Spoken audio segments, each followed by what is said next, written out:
أعوذ بالله من الشيطان الرجيم. إن المسلمين والمسلمات والمؤمنين والمؤمنات والقانتين والقانتات والصادقين والصادقات والصابرين والصابرات والخاشعين والخاشعات والمتصدقين والمتصدقات والصائمين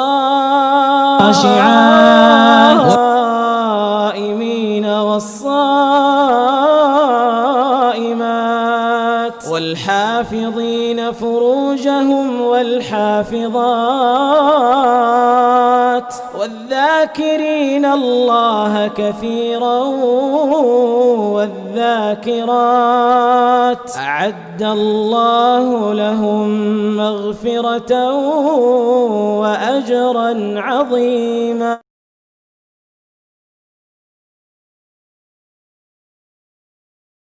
أعوذ بالله من الشيطان الرجيم. إن المسلمين والمسلمات والمؤمنين والمؤمنات والقانتين والقانتات والصادقين والصادقات والصابرين والصابرات والخاشعين والخاشعات والمتصدقين والمتصدقات والصائمين والصائمات والحافظين فروجهم والحافظات والذاكرين الله كثيرا والذاكرات أعد الله لهم مغفرة وأجرا عظيما. نحمده ونصلي على رسوله الكريم اما بعد فاعوذ بالله من الشيطان الرجيم. رب اشرح لي صدري ويسر لي امري واحلل عقدة من لساني يفقهوا قولي رب يسر ولا تعسر وتمم بالخير. اللهم صل على محمد. ہمیشہ ہی درس سے پہلے درود پڑھتی ہوں. آج اس موضوع کی نوعیت کو سامنے رکھتے ہوئے آپ سب کو بھی کہوں گی کہ دل کے اندر خاموشی سے نبی صلی اللہ علیہ وسلم کی محبت کو محسوس کرتے ہوئے آپ بھی پڑھیے، تاکہ ہم اپنے پیارے نبی کی اس محبت کو محسوس کر سکیں، اور نہیں تو کم از کم اپنے کسی خاندان کے بزرگ، باپ، دادا، چچا، پھپھا، سسر، اس کی بات ہو رہی ہو تو ہم جس طرح دل میں جذبات لاتے ہیں، نبی صلی اللہ علیہ وسلم کا حق تو اس سے بہت زیادہ ہے. تو ہم سب دل کی گہرائی کے ساتھ درود شریف پڑھیں گے، لیکن دل میں، کیونکہ ہمارا تعلق اللہ کے نبی صلی اللہ علیہ وسلم کے ساتھ پرسنل ہے. ہمیں دوسروں کو بتانے کی ضرورت نہیں کہ ہمیں ان سے کتنی محبت ہے. اللہم صلی علی محمد وعلی آل محمد کما صلیت علی ابراہیم وعلی آل ابراہیم انک حمید مجید. اللہم بارک علی محمد وعلی آل محمد کما بارکت علی ابراہیم وعلی آل ابراہیم انک حمید مجید. وما محمد الا رسول قد خلت من قبلہ الرسل افإن مات او قتل انقلبتم على اعقابکم ومن ينقلب على عقبیہ فلن يضر اللہ شیئا وسيجزی اللہ الشاکرین. سورۃ آل عمران کی آیت نمبر 144 ہے، 144. آپ نمبر صرف لکھ لیں، بعد میں گھر جا کر اس کو کھول کے اپنے گھر میں موجود کسی بھی ترجمے والے قرآن پاک سے اس کو دیکھیے گا. اور اس سے اگلی آج کی چند آیتیں لے کر میں پہلے ان آیتوں کا خلاصہ رکھتی ہوں، یہ کب کیا ہوا، ترجمے پہ ذرا سا فوکس کیجئے گا. اللہ سبحانہ تعالیٰ فرماتے ہیں کہ محمد صلی اللہ علیہ وسلم اس کے سوا کچھ نہیں کہ بس ایک رسول ہیں، ان سے پہلے اور رسول بھی گزر چکے ہیں، پھر کیا اگر وہ مر جائیں. نوٹ کیجئے گا، اللہ سبحانہ تعالیٰ کہہ رہے ہیں. اور کسی ڈکشنری کو کھول کے دیکھ لیں، کسی مسلک کے قرآن سے پوچھ لیں، قرآن کا یہ لفظ جو اوپر اگر عربی میں ہائی لائٹ کر کے دیکھ لیں، افإن مات، پھر اگر وہ مر جائیں، او قتلا، یا قتل کر دیے جائیں، اللہ تعالیٰ ہم سب سے سوال کرتے ہیں، اور خاص طور پہ اس دور کے لوگوں سے، تو کیا تم لوگ الٹے پاؤں پھر جاؤ گے؟ یعنی وہ تو اپنے حصے کا کام کر کے چلے گئے، کیا تم ان کے بعد دین چھوڑ دو گے، اپنی مرضی کا کام کرو گے؟ ٹھیک ہے، یاد رکھو جو الٹا پھرے گا وہ اللہ کا کچھ نقصان نہیں کرے گا، البتہ جو اللہ کے شکر گزار بندے بن کر رہیں گے انہیں وہ اس کی جزا دے گا۔ رہ کی بات کسی نبی کی موت کی بات ہے یا کسی امتی کی، اللہ سبحانہ تعالیٰ کی سنت کیا ہے؟ اگلی آیت دیکھیے گا 145، وَمَا كَانَ لِنَفْسٍ أَن تَمُوتَ إِلَّا بِإِذْنِ اللَّهِ، کسی نفس کی یہ جرت نہیں، یا اپنے لفظوں میں کہہ لیے کوئی ذی روح اللہ کے اذن کے بغیر مر نہیں سکتا۔ سچ ہے نا؟ دن رات ہم اس کی گواہیاں لیتے ہیں، کوئی نہیں مر سکتا جب تک اللہ نہ چاہے، مگر اللہ بِإِذْنِ اللَّهِ کتابًا مُؤَجَّلًا، مگر اللہ کا حکم ہے، اور وہ کب ہوتا ہے؟ موت کا وقت تو لکھا ہوتا ہے، ہر شخص اپنے وقت پہ ہی مرتا ہے، کسی کے لیے پہلے یا بعد والی بات نہیں۔ چھوڑو، دنیا میں تو آئے جانے کے لیے تھے، یہ تو پہلے ہی کہہ دیا تھا کہ انی جاعل فی الارض خلیفہ، لیکن اب کرنا کیا ہے؟ اگلی آیت پہ ذرا توجہ کرتے ہیں 145، وَمَن يُرِدْ ثَوَابَ الدُّنْيَا نُؤْتِهِ مِنْهَا، جو شخص ثواب دنیا کے ارادے سے کام کرے گا اس کو ہم دنیا ہی میں سے دے دیں گے۔ یعنی جس نے دنیا کے کام کیے، دنیا کے لیے کیے، دین کے کام کیے مگر دنیاوی فوائد کے لیے تھا، جو مانگے گا ہم اس کو ویسا ہی دے دیں گے۔ اور اس کے برعکس وَمَن يُرِدْ ثَوَابَ الْآخِرَةِ نُؤْتِهِ مِنْهَا، اور جو ثواب آخرت کے ارادے سے کام کرے گا تو کیا ہوگا؟ وہ آخرت کا ثواب پائے گا، یعنی اللہ تعالیٰ ضائع نہیں کریں گے۔ ریاکاری کے لیے کوئی نیکی کرتا ہے تو دنیا میں واہ واہ ہو جائے گی، سبحان اللہ، ماشاء اللہ، اور اگر کوئی صرف دنیا کے کاموں میں کھپ رہا ہے، میرا جینا مرنا یہ دونوں کو دنیا مل جائے گی، اللہ ضائع نہیں کرتے۔ لیکن اگر کوئی آخرت میں چاہتا ہے، کس کو؟ صرف دین کے کام کو، نماز روزے کو نہیں، وہ اپنی دنیا داری کو بھی آخرت کو سامنے رکھ کے چلاتا ہے، بچوں کے کام کرتا ہے، مرد ہے تو کماتا ہے، عورت ہے تو گھر کا کام کرتی ہے، نیت یہ ہے کہ اللہ تعالیٰ یہ تیری دی ہوئی ذمہ داری ہیں، میں آخرت میں اس کا بدلہ چاہتی ہوں۔ اللہ تعالیٰ کہتے ہیں ہم بالکل ضائع نہیں کریں گے۔ تو کام دین کے ہوں یا دنیا کے ہوں، نیت شرط ہے، اور نیت میں کیا شرط لازمی ہے؟ کہ میں اس کا بدلہ اللہ سبحانہ تعالیٰ سے لوں گی۔ اللہ تعالیٰ کا کلیہ کیا ہے آخرت کے معاملے میں؟ اللہ سبحانہ تعالیٰ انسان کو کیا کہتے ہیں؟ وَسَنَجْزِي الشَّاكِرِينَ، اور شکر کرنے والوں کو ہم ان کی جزا ضرور دیں گے۔ یہ شکر کرنے والے کون ہیں؟ جو دنیا میں رہتے ہوئے آخرت کے ارادے کر لیتے ہیں، انہی کے لیے یہ سب کچھ ہے۔ وَكَأَيٍّ مِّن نَّبِيٍّ قَاتَلَ مَعَهُ رِبِّيُّونَ كَثِيرٌ فَمَا وَهَنُوا لِمَا أَصَابَهُمْ فِي سَبِيلِ اللَّهِ وَمَا ضَعُفُوا وَمَا اسْتَكَانُوا وَاللَّهُ يُحِبُّ الصَّابِرِينَ۔ اس پہ غور کر کے نبی صلی اللہ علیہ وسلم کے صحابہ کو دیکھیے گا، یہ اب ان کی خوبیاں، کیونکہ ہمارے لیے وہی رول ماڈل ہے، اور انشاءاللہ تعالی ہم نے انہی کو ملنا ہے۔ فرمایا اس سے پہلے کتنے ہی نبی ایسے گزر چکے ہیں جن کے ساتھ مل کر بہت سے خدا پرستوں نے جنگ کی، اللہ کی راہ میں جو مصیبتیں ان پر پڑی ان سے وہ نہ تو دل شکستہ ہوئے اور نہ انہوں نے کمزوری دکھائی، اور وہ باطل کے آگے سرنگوں بھی نہیں ہوئے، اور اللہ ایسے ہی صابروں کو پسند کرتا ہے۔ یہ صحابہ کرام کی خوبیاں ہیں۔ ہر نبی کے قریب کے ساتھی ایسے ہی ہوتے ہیں، خاص طور پہ ہمارے پیارے نبی کے ساتھی تو ایسے ہی تھے۔ اللہ تعالیٰ کہتے ہیں کہ ایسے لوگوں کی زبان پہ دعا کیا ہے، یہ آپ کی میری یاد کرنے کی دعا ہے، اس کو دیکھ لیجئے گا۔ وَمَا كَانَ قَوْلَهُمْ إِلَّا أَن قَالُوا رَبَّنَا اغْفِرْ لَنَا ذُنُوبَنَا وَإِسْرَافَنَا فِي أَمْرِنَا وَثَبِّتْ أَقْدَامَنَا وَانصُرْنَا عَلَى الْقَوْمِ الْكَافِرِينَ۔ ان کی دعا بس یہ تھی، اے ہمارے رب، ہماری غلطیوں اور کوتاہیوں سے درگزر فرما۔ دیکھیے، کام بھی اللہ کے رستوں میں کرتے بھی اللہ کے لیے، اور ڈر کیا کہ اس میں جو کمی بیشی ہے اس کی وجہ سے ریجیکٹ ہو جائے گا۔ یہ محبت کا انتہائی درجہ ہوتا ہے، محبوب کے لیے جتنی مرضی کوشش کر لو آخری وقت تک کمی رہ ہی جاتی ہے، دل نہیں مطمئن ہوتا، تو وہ خوف زدہ ہوتے ہیں کہ اللہ ہماری غلطیوں اور خامیوں کو دور کر دے، ہمارے کام میں تیرے حدود سے جو کچھ تجاوز ہو گیا اسے معاف کر دے، یعنی نیکیاں کرنے میں بھی ہم جو گناہ کرتے ہیں نا وہ بھی معاف کر دے، ہمارے قدم جما دے، یعنی ہم بار بار اکھڑ جاتے ہیں، ہمارے دل بھی اکھڑ جاتے ہیں، ہمارے قدم بھی اکھڑ جاتے ہیں، تو ان کو جما دے اور کافروں کے مقابلے میں ہماری مدد فرما۔ کیا پتہ چلا کہ جو کام اپنی کوششوں سے نہیں ہوتا وہ اللہ سے دعاؤں کے ذریعے کروانا چاہتے ہیں۔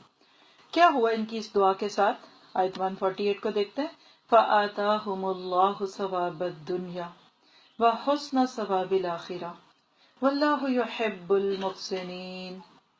اللہ کیوں نہ سنے جو اتنے پیار سے رب کو پکارے، اسی لیے فرمایا آخر کار اللہ نے ان کو دنیا کا بھی ثواب دیا، یعنی انہوں نے آخرت مانگی، دنیا خود ہی آ گئی۔ یہ بہت سارے لوگوں کو نہیں پتا۔ جو دنیا کے پیچھے بھاگتا ہے وہ صرف دنیا پالے نہ پالے اس کا نصیب ہے، جو آخرت کے پیچھے بھاگے گا اس کو پہلے دنیا ملے گی، یہ بات بتا دی۔ اور اس سے بہتر ثواب آخرت بھی عطا کیا۔ اللہ کو ایسے ہی نیک عمل لوگ پسند ہے۔ یہ تو تھا صحابہ کرام کی کوششوں کو خراج تحسین۔ اس کے بعد کیا ہوا؟ اب میرے آپ کے لیے آخری آیتوں میں گائیڈ لائن۔ یا ایھا الذین آمنوا، اپنے دل پر لیں اس کو۔ ہم سب ایمان کا دعویٰ کرتے ہیں اور اللہ ہمیں ایمان پہ مارے۔ اللہ تعالیٰ ہماری موت ایمان والی اور زندگی اسلام والی کرے۔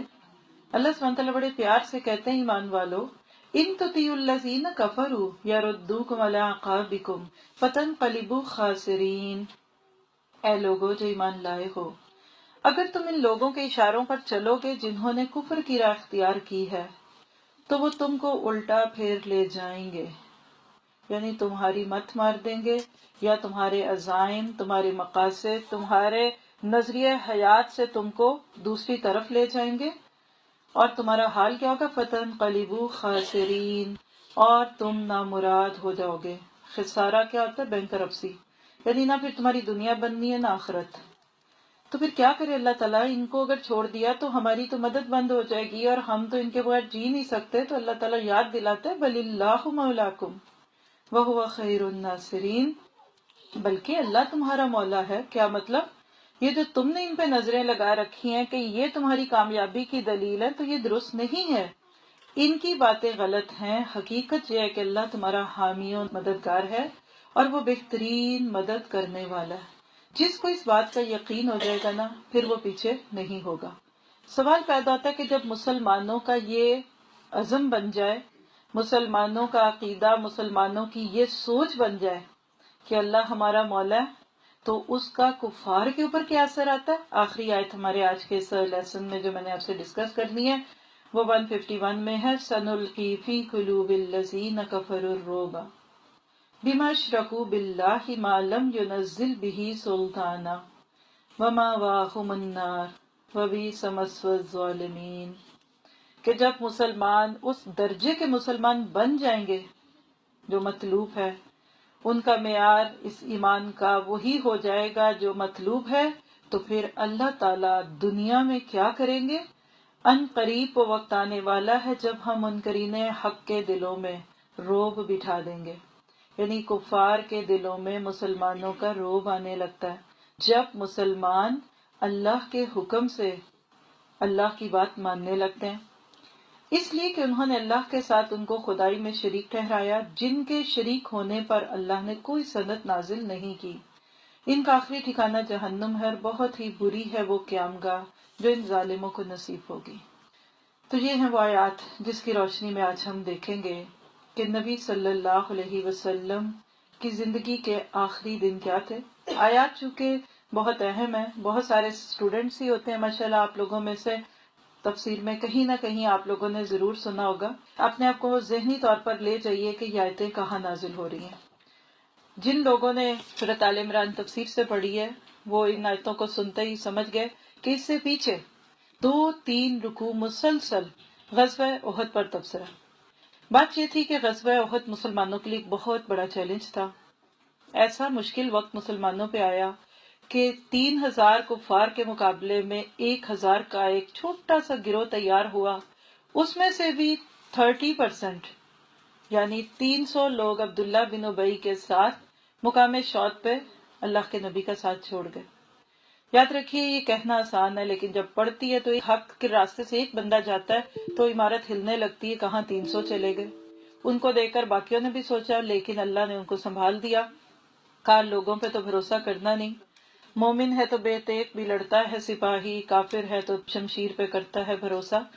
وہ 600-700 لوگ تھے، چل پڑے، اللہ کے نبی صلی اللہ علیہ وسلم نے بہت خوبصورت پلاننگ کی ہوئی تھی. آپ نے لوگوں کو کلیئر کٹ انسٹرکشنز دی کہ آپ یہاں کھڑے ہوں گے، آپ ادھر کھڑے ہوں گے، ادھر ہوں گے، اور یہی مینجمنٹ ہوتی ہے. اچھا کھانا کون کھلاتا ہے؟ جو اچھی طرح سرو کرتا ہے. آپ سب خواتین، آپ کو پتا ہے تھوڑی سی جگہ میں بھی اچھی مینجمنٹ کے ساتھ بہت اچھا کھانا کھلایا جاتا ہے. میں اس کی مثال جہاز کی دیتی ہوں. 200-300 لوگ ایک چھوٹی سی غار نما جہاز میں کھانا کھا لیتے ہیں نا. اسی طرح اچھا لیڈر وہی ہوتا ہے کہ جو تھوڑے سے ریسورسز کو یوز کر کے فائدے بہت دے. اللہ کے نبی صلی اللہ علیہ وسلم سے پیارا کوئی لیڈر ہو نہیں سکتا. اس پہ ایک پورا ٹاپک پڑھا چکی ہوں. نبی صلی اللہ علیہ وسلم ایک سپہ سالار کے طور پر، اگر آپ سننا چاہیں تو اس کی ریکارڈنگ لے سکتے ہیں. آپ نے ایک درے کے اوپر 50 لوگوں کو مقرر کیا. درہ جیسے ایک چھوٹی سی راک ہوتی ہے جدھر سے پیچھے سے دشمن کے آنے کا خطرہ ہو سکتا ہے. عبداللہ بن جبیر نام کے ایک صحابی کو آپ نے کھڑا کیا. 50 لوگ اس درے پہ کھڑے کر دیے اور آپ نے کلیئر کٹ انسٹرکشنز دی کہ فتح ہو کہ شکست، ہم جیئیں کہ مریں، دشمن ادھر رہے نہ رہے. حتیٰ کہ تم وہاں کھڑے یہ دیکھ رہے ہو کہ پرندے ہمارے سر نوچ کے کھا رہے ہیں، یعنی ہر صورت تم نے یہ جگہ نہیں چھوڑنی. اب ذرا سا ہم سب اب ساتھ لے کے سوچتے ہیں اطاعت رسول کی بہترین نشانی کیا تھی کہ تم نے یہ جگہ نہیں چھوڑنی. اس کے علاوہ باقی لوگوں کو آپ نے نامینیٹ کر دیا کیونکہ اللہ کے نبی صلی اللہ علیہ وسلم جیسے خوبصورت لیڈر کو اس چیز کا یقین تھا کہ یہ وہ جگہ ہے کہ جس کے پیچھے سے دشمن کے حملے کا خطرہ ہے. باقی پہاڑ اونچے تھے، وہاں سے دشمن آتا نہیں. یہی ہوا. اللہ کی بات ماننے والوں کو ہمیشہ فتح ہوتی ہے، اور اللہ کے رسول کی بات ماننے والوں کو تو دنیا میں بھی فتح ملتی ہے اور آخرت میں بھی ان کے درجے ہیں. صحابہ نے اللہ کے نبی صلی اللہ علیہ وسلم کی سب باتوں پہ پوری طرح عمل کیا. الحمدللہ مسلمان جنگ جیت گئے. جب جنگ جیتے اور دشمنوں میں ہڑبونگ پھیلی، یعنی ان کے اندر ایک ابتری پھیلی، تو وہ بھاگنے لگے. اس دور میں کیا ہوتا تھا کہ دشمن اپنے ساتھ جو بھی لے کر آتے تھے، یعنی دونوں پارٹیز اپنے ساتھ اسلحہ اور ہتھیار اور ضرورت کی چیزیں لے کر آتے تھے نا گھروں میں. وہاں یہ تو نہیں تھا کہ پیچھے سے کوئی مدد آنی ہے. تو جب کوئی قوم شکست کھاتی، یعنی اگر مسلمان شکست کھاتے تو وہ بھاگتے، تو ان کی چیزیں، ان کی تلواریں، ان کی زرہیں، ان کا کھانا پانی، بکریاں، اونٹ، وہ سب کافروں کو مل جاتے. یہی چیز کافروں کے ساتھ ہونی تھی. دشمن جب بھاگے تو صحابہ کرام یہ سمجھے کہ جنگ ختم ہو گئی. That's it. سب اٹھے اور اپنی اپنی جگہ سے جا کر مال غنیمت کو جمع کرنے لگ گئے. غلط فہمی صرف اتنی ہوئی کہ جنگ ختم ہوئی، اور جنگ ختم ہو گئی تھی. بس ایک کام نہیں کرنا تھا جو 40 صحابہ سے ہو گیا، سہون، جان کے نہیں کیا، بھول گئے. انہوں نے سوچا کہ نبی صلی اللہ علیہ وسلم کی جو انسٹرکشنز تھی نا، یہ صرف جنگ کے ہونے تک تھی. جنگ ختم ہو گئی، اب ہم اپنی جگہ پہ کھڑے رہے، دفاع کیا، بات ختم. تو یہ سارا مال و اسباب تو یہ لوٹ جائیں گے، تو ہمیں کیا ملے گا؟ ایک یہ بات تھی. دوسری بات ہے لیئر ہو گئے. جیسے ہم پروگرام کے شروع میں بڑے کانشیس ہوتے ہیں، آواز بھی کانپ رہی ہوتی ہے، ٹانگیں بھی کانپ رہی ہوتی ہیں. پھر آدھا پروگرام گزرے تب کہتے ہیں اب سب کچھ ٹھیک ہی ہو گیا نا، ریلیکس ہونے لگتے ہیں. یہ غلطی تھی. جو ہی وہ صحابہ کرام جو وہاں متعین تھے وہاں سے ہٹے، صرف 10 لوگ عبداللہ بن جبیر کے ساتھ رہ گئے، اور وہ پیچھے سے آوازیں دے رہے ہیں اللہ کے بندو آجو آجو. لیکن وہ بس مال کی محبت کہہ لیں، یعنی انسان تھے، صحابہ بشر تھے، اس میں کوئی شک نہیں ہے. وہ گئے اور مال غنیمت چننے لگے. یہی ہوا جب خالد بن ولید جو اس وقت تک مسلمان نہیں ہوئے تھے اور ان کے باقی ساتھیوں نے دیکھا کہ درہ خالی ہو گیا، صرف 10 لوگ ہیں اس کے حفاظت پہ، تو کہیں کو ہم پکڑیں گے. وہ جاتے ہوئے مکہ کی طرف واپس جا رہے تھے مدینہ سے، پیچھے سے اسی درے کے راستے سے آگے آئے اور انہوں نے پھر آ کے حملہ کیا. ایسے غزوہ احد اگر اللہ آپ کو لے جائے، کبھی جا کے دیکھیے گا میدان احد، مدینہ کے بالکل قریب ہے. زیارتوں میں ہم لوگ جاتے ہیں اور میں وہاں کھڑے ہو کے سوچتی ہوں کیسے یہاں جنگیں، یہاں انسانیت کے فیصلے ہوئے ہیں. آج ہم مسلمانوں کے پاس اتنا کچھ ہے اور ابھی تک ہم کچھ کر نہیں پائے. ان کے پاس تھا کیا؟ یعنی ایسے وادی ہے، نیچے گہرائی میں جنگ ہو رہی تھی اور اوپر سے پیچھے سے دشمن آ رہے تھے. تو جب وہ درے سے پیچھے سے دشمن آئے تو مسلمان تمہارے غنیمت چن رہے تھے، ان کو بالکل احساس بھی نہیں ہوا. جب بالکل دشمن سر پہ آ گیا، اوہ یہ کیا ہوا؟ اب ہتھیار تو پاس نہیں، مینٹلی پریپیئر نہیں تھے. پھر ایک ڈس آرگنائز کیفیت ہوئی جو اکثر ہمارے پروگراموں کے اینڈ پہ ہو جاتی ہے. ہماری شادیوں کے اینڈ پہ تو لوگ پھسل رہے ہوتے ہیں اور کھانے کی دیگیں ہٹ رہی ہوتی ہیں اور گھی زمین پہ پڑا ہوتا ہے نا. اور اللہ کے نبی پکار رہے تھے، یا عبادی لیا، یا عبادی لیا، اللہ کے بندو میری طرف آؤ، میری بات سنو، میں ہوں. اب ہوا کیا کہ حضرت مصعب بن عمیر رضی اللہ عنہ، ان کی بھی ایک کہانی ہے.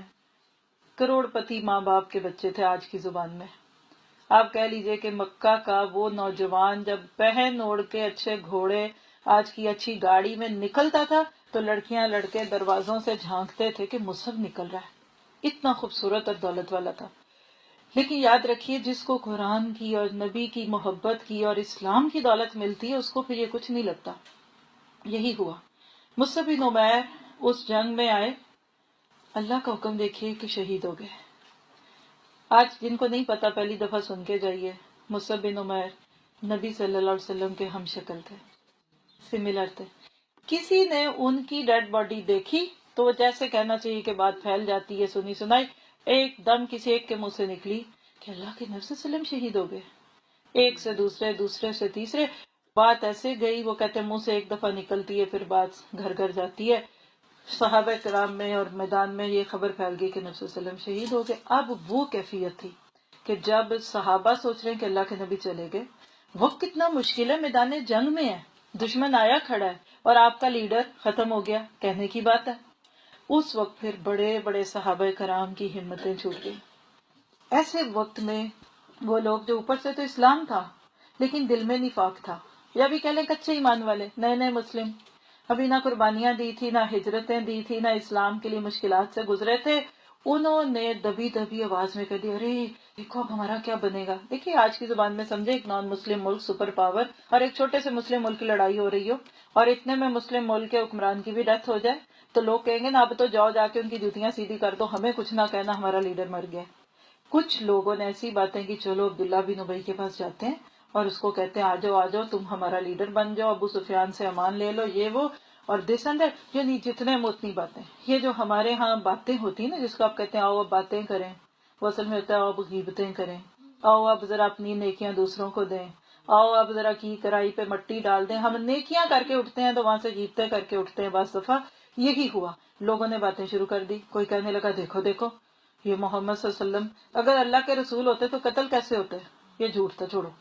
کچھ کو یہ غم پڑ گیا کہ اب اللہ کے نبی کے بعد مکہ والوں نے تو ہم پہ اور سختیاں کرنی ہے، چلو چلو جلدی جا کے واپس اپنے آبائی دین پہ چلو تاکہ ہمیں کچھ نہ کریں۔ دیکھیے یہ وہ وقت ہوتے ہیں جس وقت بندے کو یہ پتا چلتا ہے۔ لکھنے ایک جملہ جیم ہے آج کے اس لیکچر کا کہ جب دین کا کوئی تقاضا اور ہماری دنیا کا کوئی تقاضا ایک ساتھ اٹھے پھر ہم کس کو چوز کرتے ہیں، یہ وقت ہماری اصل کھولتا ہے۔ 98% ایسے وقتوں میں ہم پھسل جاتے ہیں۔ مجبوری تھی، گھر میں کام تھا، بچے رو رہے ہیں، شوہر ہیں، وہ ہے، عام حالات میں بالکل نہیں کسی کو پتا چلتا کہ وہ ایمان کے کس درجے پہ ہے۔ فارغ وقت تھا، جا کے اللہ کے راستے میں بھی کچھ وقت دے دیا، فارغ تھے گھر میں کچھ پڑھنا شروع کر دیا، اٹس فائن۔ بٹ مشکل کب پڑتی ہے جب ہمیں کوئی اپنی ذاتی زندگی کی مشکل آتی ہے، پھر ہم کہتے ہیں نہیں اب کیا کریں۔ صحابہ کرام نے ایسے وقت میں اپنی صداقتیں ثابت کر کے یہ بات بتا دی کہ دنیا کی کوئی بھی بڑی سے بڑی چیز ہمیں اس راستے سے نہیں ہٹا سکتی، اور پھر یہی ہوا۔ خیر ایسے وقت میں پھر امت مسلمہ کی کشتی جو تھی وہ ڈولنے لگی۔ اصل میں نبی صلی اللہ علیہ وسلم شہید نہیں ہوئے تھے، ہم اب غزوہ احد سے واپس آ جاتے ہیں ادھر، لیکن ایسے موقع پہ ایک وقتی طور پہ خبر پیدا کر کے یہ کیوس پیدا کیا گیا، مسلمانوں کو ذہنی طور پہ تیار کر دیا گیا کہ آج تو یہ ریہرسل ہوئی ہے، آج تو یہ تمہاری ذہن سازی کی گئی ہے، لیکن ایک دن ایسا آئے گا کہ حقیقت میں ہر انسان کی طرح نبی صلی اللہ علیہ وسلم کو بھی اس دنیا سے جانا پڑے گا۔ یہ جو آیت آپ کے سامنے رکھی ہے وما محمد الا رسول، یہ اس موقع پہ نازل ہوئی تھی۔ اس وقت آپ زخمی ہوئے تھے، فوت نہیں ہوئے تھے، آپ دنیا میں ہی تھے، لیکن اللہ نے کہا کہ اب یہ وقت ایک دن آئے گا، اور یہ ہوا۔ کب ہوا؟ یعنی غزوہ احد کب ہوئی تھی؟ جو ساتھی سیرت سے بہت محبت کرتے ہیں اور مجھے لگتا ہے آپ سارے انہی لوگوں میں سے ہیں، وہ تو بہت اچھی طرح سے اس کو جانتے ہیں۔ پہلے سال میں کچھ بھی نہیں ہوا، دوسرے سال کے شروع میں بدر ہوئی، تو تیسرے سال کے شروع میں احد ہوئی۔ نبی صلی اللہ علیہ وسلم مدینہ ہجرت کے کتنے سال کے بعد وصال فرماتے ہیں بتائیے؟ 10 سال گزارے نا مدینہ میں، ٹوٹل 3 نکال دیں، یعنی اس آیت کے 7 سال بعد حقیقی طور پہ نبی صلی اللہ علیہ وسلم کی جب دنیا سے واپسی کا وقت آیا تو صحابہ کرام کو پھر احساس ہوا کہ احد والی بات تو جھوٹی تھی لیکن یہ سچی ہے. اور اس موقع پہ حضرت عمر جیسے شخص کا جو معاملہ ہوا تھا. آج دیکھیے کہ ہمارا ٹاپک ہے ربیع الاول اور آج کا مسلمان. جو ہی ربیع الاول کا موقع آتا ہے لوگ بعض دفعہ خوشی کے نام پہ جشن ولادت نبی کہتے ہیں نا. آج میں کوئی ایسی بات آپ کے سامنے نہیں رکھوں گی جس کا کسی علمی روایت سے تعلق ہو یا آپ کو میں کوئی ادھر کے دلائل ادھر کے دلائل دوں. نہیں، آج پہلا لیکچر ہے اس موضوع پہ.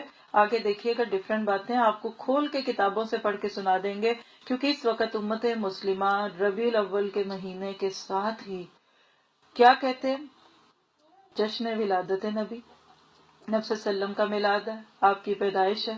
اور عموماً آپ دیکھیے کہ مسلمانوں کے گھروں میں ٹی وی چینلز پہ میڈیا کے تھرو 12 ربیع الاول کو کیا کچھ ہوتا ہے. آج اینڈ پہ میں صرف آپ کو ایک 2-3 منٹ کا کلپ دکھاؤں گی تو مجھے کچھ کہنا نہیں پڑے گا، اس لیے میں بولنا نہیں چاہتی. جو بات پہلے دوسروں کو پتا ہے وہ میں کیوں بتاؤں کہ آج ربیع الاول کے ساتھ ہی ہمارے دل میں خوشی کا تصور آتا ہے اور ایک چہل پہل سی دکھتی ہے اور اس کا اظہار ہر بندہ اپنے حساب سے کرنے لگتا ہے.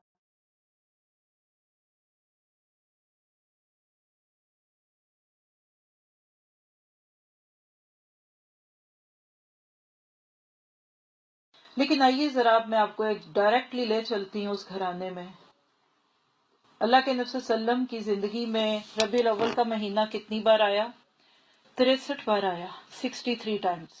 63 میں سے 40 سال جب شروع کے تھے وہ کب تھے؟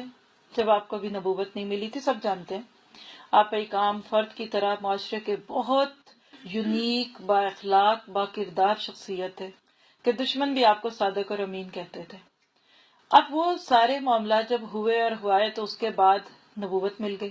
نبوت سب جانتے ہیں، ہم زبان زد عام میں ہم کہتے ہیں 23 سال، لیکن اصل میں 22 سال کچھ مہینے بنتے ہیں، جس میں 13 سال مکہ کے اور 10 سال مدینہ کے تھے.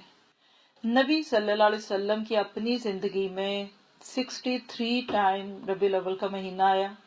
نبی بننے کے بعد، یعنی پہلے تو محمد بن عبداللہ تھے نا، وہ 12 ربیع الاول کو اگر پیدا ہوئے، میں اس کے اختلاف پہ بھی کوئی بات نہیں کرتی کہ 12 کو ہوئے نہیں، لیکن ایک بات لکھ لیں اور پھر اس پہ ہم بات شروع کر دیں کہ ولادت کو بھی چھیڑتے نہیں ہیں، لیکن یہ 200% لوگوں سے اوتھینٹکلی پتا ہے کہ نبی صلی اللہ علیہ وسلم کی وفات مبارک 12 ربیع الاول کو ہی تھی. آپ میں سے کسی کو اس سے کچھ الگ پتا تو ہاتھ کھڑا کر لے. پیدائش کیوں نہیں پتا؟ چھوٹی بک اٹھا لیں یا بڑی اٹھا لیں.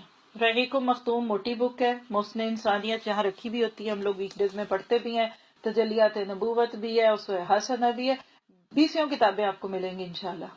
ہر کتاب میں نبی صلی اللہ علیہ وسلم کی وفات مبارک 12 ربیع الاول ہے. ولادت کے بارے میں 6 قول ہے. رحیق مختوم میں آپ کو ریکمینڈ کروں گی، 6 ڈفرینٹ اقوال ہیں. کوئی کہتا ہے 12 ربیع الاول، کوئی کہتا ہے 9 ربیع الاول، کوئی کہتا ہے 27 رمضان المبارک، کوئی کہتا ہے کہ یہ کسی اور مہینے میں. وجہ کیا ہے؟ ہم اس پہ نہیں بحث کرتے. وجہ اس لیے کہ جس دن آمنہ کے گھر ایک بچہ پیدا ہوا تھا نا، وہ ایک عام بچہ تھا. جیسے عرب میں دوسرے بچے پیدا ہوتے تھے، کسی کو کیا پتا کل یہ بچہ 2 جہان کا سردار بن جائے گا. اس وقت کوئی لکھنے پڑھنے کا رواج نہیں تھا، لوگ سالوں سے یاد رکھتے تھے.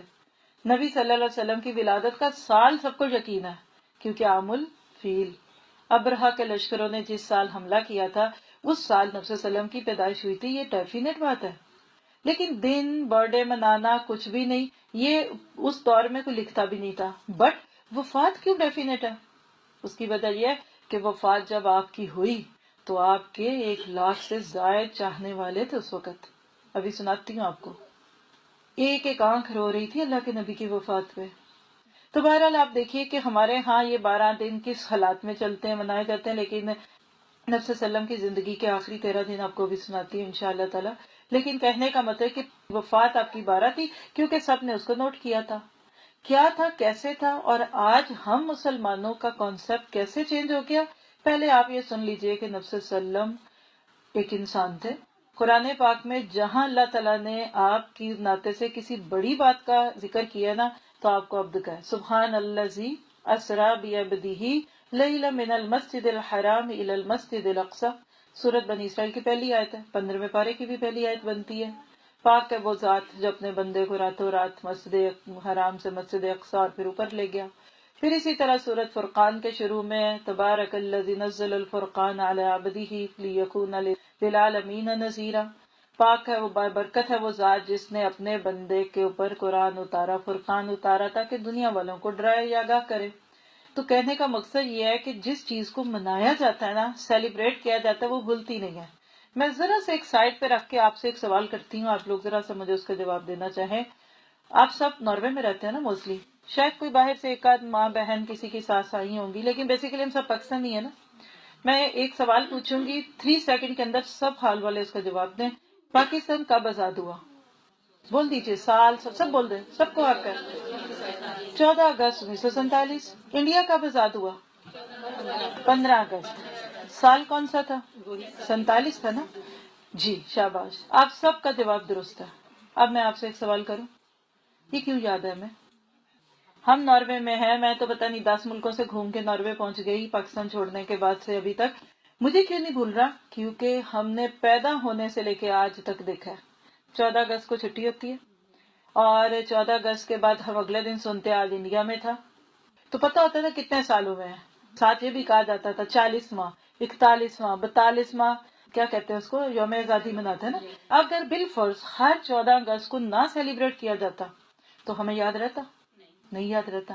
بس یہ بات ہے، اگر نبی صلی اللہ علیہ وسلم کی زندگی کے 63 سالوں میں 63 ایئرز میں ان کی ماں 2 سال کرتی، پھر دادا کرتے، پھر چچا کرتے، تو سب کو یاد ہو جانا تھا. بات واضح ہے نا؟ کیے کوئی نہیں، کسی نے پتہ ہی نہیں تھا، اس لیے assumptions ہی ہیں. بہرحال پھر اس کے بعد کیا ہوا؟ نبی صلی اللہ علیہ وسلم جب اللہ کے نبی بنتے ہیں تو اس کے بعد کے حالات کیا ہوئے؟ آنکھوں کا تارا بن گئے. آپ کا کردار تو لوگوں کو پہلے بھی بڑا اچھا لگتا تھا، اب آپ کے مشن کے راستے کے ساتھی بنے. یہ جو میں نے آیات آپ کے سامنے پڑھی اور اس میں نبیوں کے ساتھ رہنے والوں کی جو خوبیاں تھی نا، دعا کیجئے کہ اللہ مجھے وہ خوبیاں دے دے اور آپ اپنے لیے مانگ لیں. فما وہنوا وما استکانوا. دین پہ اتنی مشکلات گزری، نبی صلی اللہ علیہ وسلم کی 23 سالہ نبوی زندگی میں اتنے بڑے بڑے چیلنج آئے، گھر چھوڑنے پڑے، ہجرتیں کرنی پڑی، جنگیں لڑنی پڑی، قربانیاں دینی پڑی. کون سب سے آگے بڑھے؟ آپ سے محبت کا دعویٰ کرنے والے. لفظ مجھے پسند نہیں ہے، نہ وہ عربی کا لفظ ہے، لیکن اگر میں سمجھانے کے لیے کہہ دوں کہ وہ آگے بڑھے جو عاشقان رسول تھے، جو نبی کے مکھڑے کو دیکھنے کے لیے ترستے رہتے تھے. وہ صحابہ آگے بڑھتے تھے ہر چیلنج کے موقع پہ، کہ جو نبی سے اتنا پیار کرتے تھے کہ آپ کے پسینے کے قطرے اپنی شیشیوں میں ڈال کے اس کو عطر کے طور پہ استعمال کرتے تھے. اور آپ وہ تھے کہ جب وضو کرتے تھے تو صحابہ اس وضو کے پانی کو زمین پہ نہیں گرنے دیتے تھے، اس کو اٹھا کر اپنے جسم پہ ملتے تھے. اور نبی کے صحابہ آپ سے کتنی شدید محبت کرتے تھے. آج میں نے آپ کو پھر کہا کہ میں بہت ساری چیزوں میں نہیں جانا چاہ رہی، ورنہ پورا ٹاپک موجود ہے. نبی صلی اللہ علیہ وسلم سے محبت کی علامات پڑھ بھی چکے ہیں، پڑھا چکے ہیں، اس کی نیٹ پہ آڈیوز موجود ہیں. نبی پاک صلی اللہ علیہ وسلم سے محبت کے تقاضے. ڈاکٹر فضل اللہ صاحب کی بک ہے، میں نے خود پوری بک پڑھائی ہے، کہ جب نبی سے محبت ہوتی ہے تو اس کے تقاضے کیا ہیں. وہ وہاں سے پڑھیے، میں آج سارا کچھ نہ ڈالوں تو بہتر ہے. اب ہوا کیا کہ وہ محبت کے دعوے دار تھے، لیکن بدر میں آگے، احد میں آگے. آپ کہیں گے ان کو جنگوں کا شوق ہوگا، تو چھوڑیے جنگوں کو، باقی عملی زندگی میں ان کا کیا حال تھا. عبداللہ بن مسعود رضی اللہ عنہ کو دیکھیے یا عبداللہ بن عمر کو دیکھیے، معروف تھے اس بات پہ کہ جو آپ نے کہہ دیا اس کو کرنے کے لیے مڑ مٹتے تھے. سفر پہ ہیں ابن عمر رضی اللہ عنہ اپنے غلام نافع کے ساتھ. راستے میں ایک جگہ کہا اونٹ روکو، روک دیا، اترے نیچے، ذرا سے سائڈ پہ ہو کے اس طرح بیٹھ گئے جیسے قضائے حاجت کے لیے، یعنی واش روم یوز کرنے کے لیے بیٹھتے ہیں. اس دور میں لوگ کھلی جگہوں پہ جاتے تھے. اس کے بعد بیٹھے اور اٹھ کے آگے واپس. غلام نے جرت کر کے کہا کہ آقا میں دیکھ رہا ہوں کہ آپ کو حاجت کوئی نہیں تھی، فارغ نہیں ہوئے، فیل کرایا آپ نے، پوز دیا بس اور آپ آگے ہیں، تو یہ کیا بات ہوئی؟ کہا ہاں اے نافع، اس لیے کہ میں نبی صلی اللہ علیہ وسلم کی زندگی میں ایک بار اسی رستے سے گزرا تھا، جیسے آج تو میرے ساتھ ہے نا، اس دن میں نبی کے ساتھ تھا. جب میں یہاں پہنچا تھا تو آپ اپنی حقیقی ضرورت سے اس جگہ پہ فارغ ہوئے تھے. آج میں یہاں سے گزرا ہوں تو میں نے سوچا کہ میں یہ سنت کیوں نہ پوری کر لوں، صرف آپ کی محبت میں یہاں بیٹھا ہوں. دیکھیے صحابہ کرام وہ تھے جو اللہ کے نبی کو پورا کاپی کرتے تھے. آج لوگ کہتے ہیں کاپی نہ کرو، نقل نہ مارو. اللہ کی قسم اگر دنیا میں نقل مار کے کوئی کامیاب ہو سکتا ہے تو وہ محمد رسول اللہ صلی اللہ علیہ وسلم کی نقل مار کے ہو سکتا ہے. آپ کے بیٹے ان کی نقل ماریں، آپ کے شوہر ماریں، آپ کے بھائی ماریں جسمانی حال حلیے میں کیونکہ وہ مرتے ہیں، اور آپ اور میں امت کی بیٹیاں، امت کی مائیں، نبی کی بیٹیاں، ہم آپ کے ازواج مطہرات کی نقلیں ماریں، جائیے دنیا اور آخرت کی کامیابی کا سرٹیفکیٹ مل جائے گا آپ کو. مجھے ان کی نقل مارنے کا حکم ہے کیونکہ اللہ کے نبی سے محبت کی علامت کیا تھی. یہاں اسی جگہ جہاں میں آج بیٹھی ہوں، ہر دن منڈے سے تھرسڈے ہم کوئی عذر ہو تو ہو آدھا گھنٹہ بخاری شریف میں سے حدیثیں پڑھتے ہیں. آپ پڑھ کے دیکھیے صحابی حدیث بیان کر رہے اور بیان کرتے کرتے اپنا بٹن کھول دیتا ہے. صحابہ نے کہا کہ یہ بٹن کیوں کھول دیا؟ کہا اس لیے کہ اس وقت جو نبی صلی اللہ علیہ وسلم کی بات تمہیں بتانے لگا نا، جب نبی صلی اللہ علیہ وسلم مجھے بتا رہے تھے تو آپ کے کرتے کا بٹن کھلا ہوا تھا، تو میں نے کہا آپ کی محبت میں بھی کھول دوں. یہ میں کیوں بتا رہی ہوں؟ اس لیے کہ کوئی یہ نہ سوچے کہ نبی صلی اللہ علیہ وسلم عاشقان نبی نہیں تھے، وہ نبی صلی اللہ علیہ وسلم سے محبت نہیں کرتے تھے، وہ دیوانے نہیں تھے، وہ سرفروش تھے.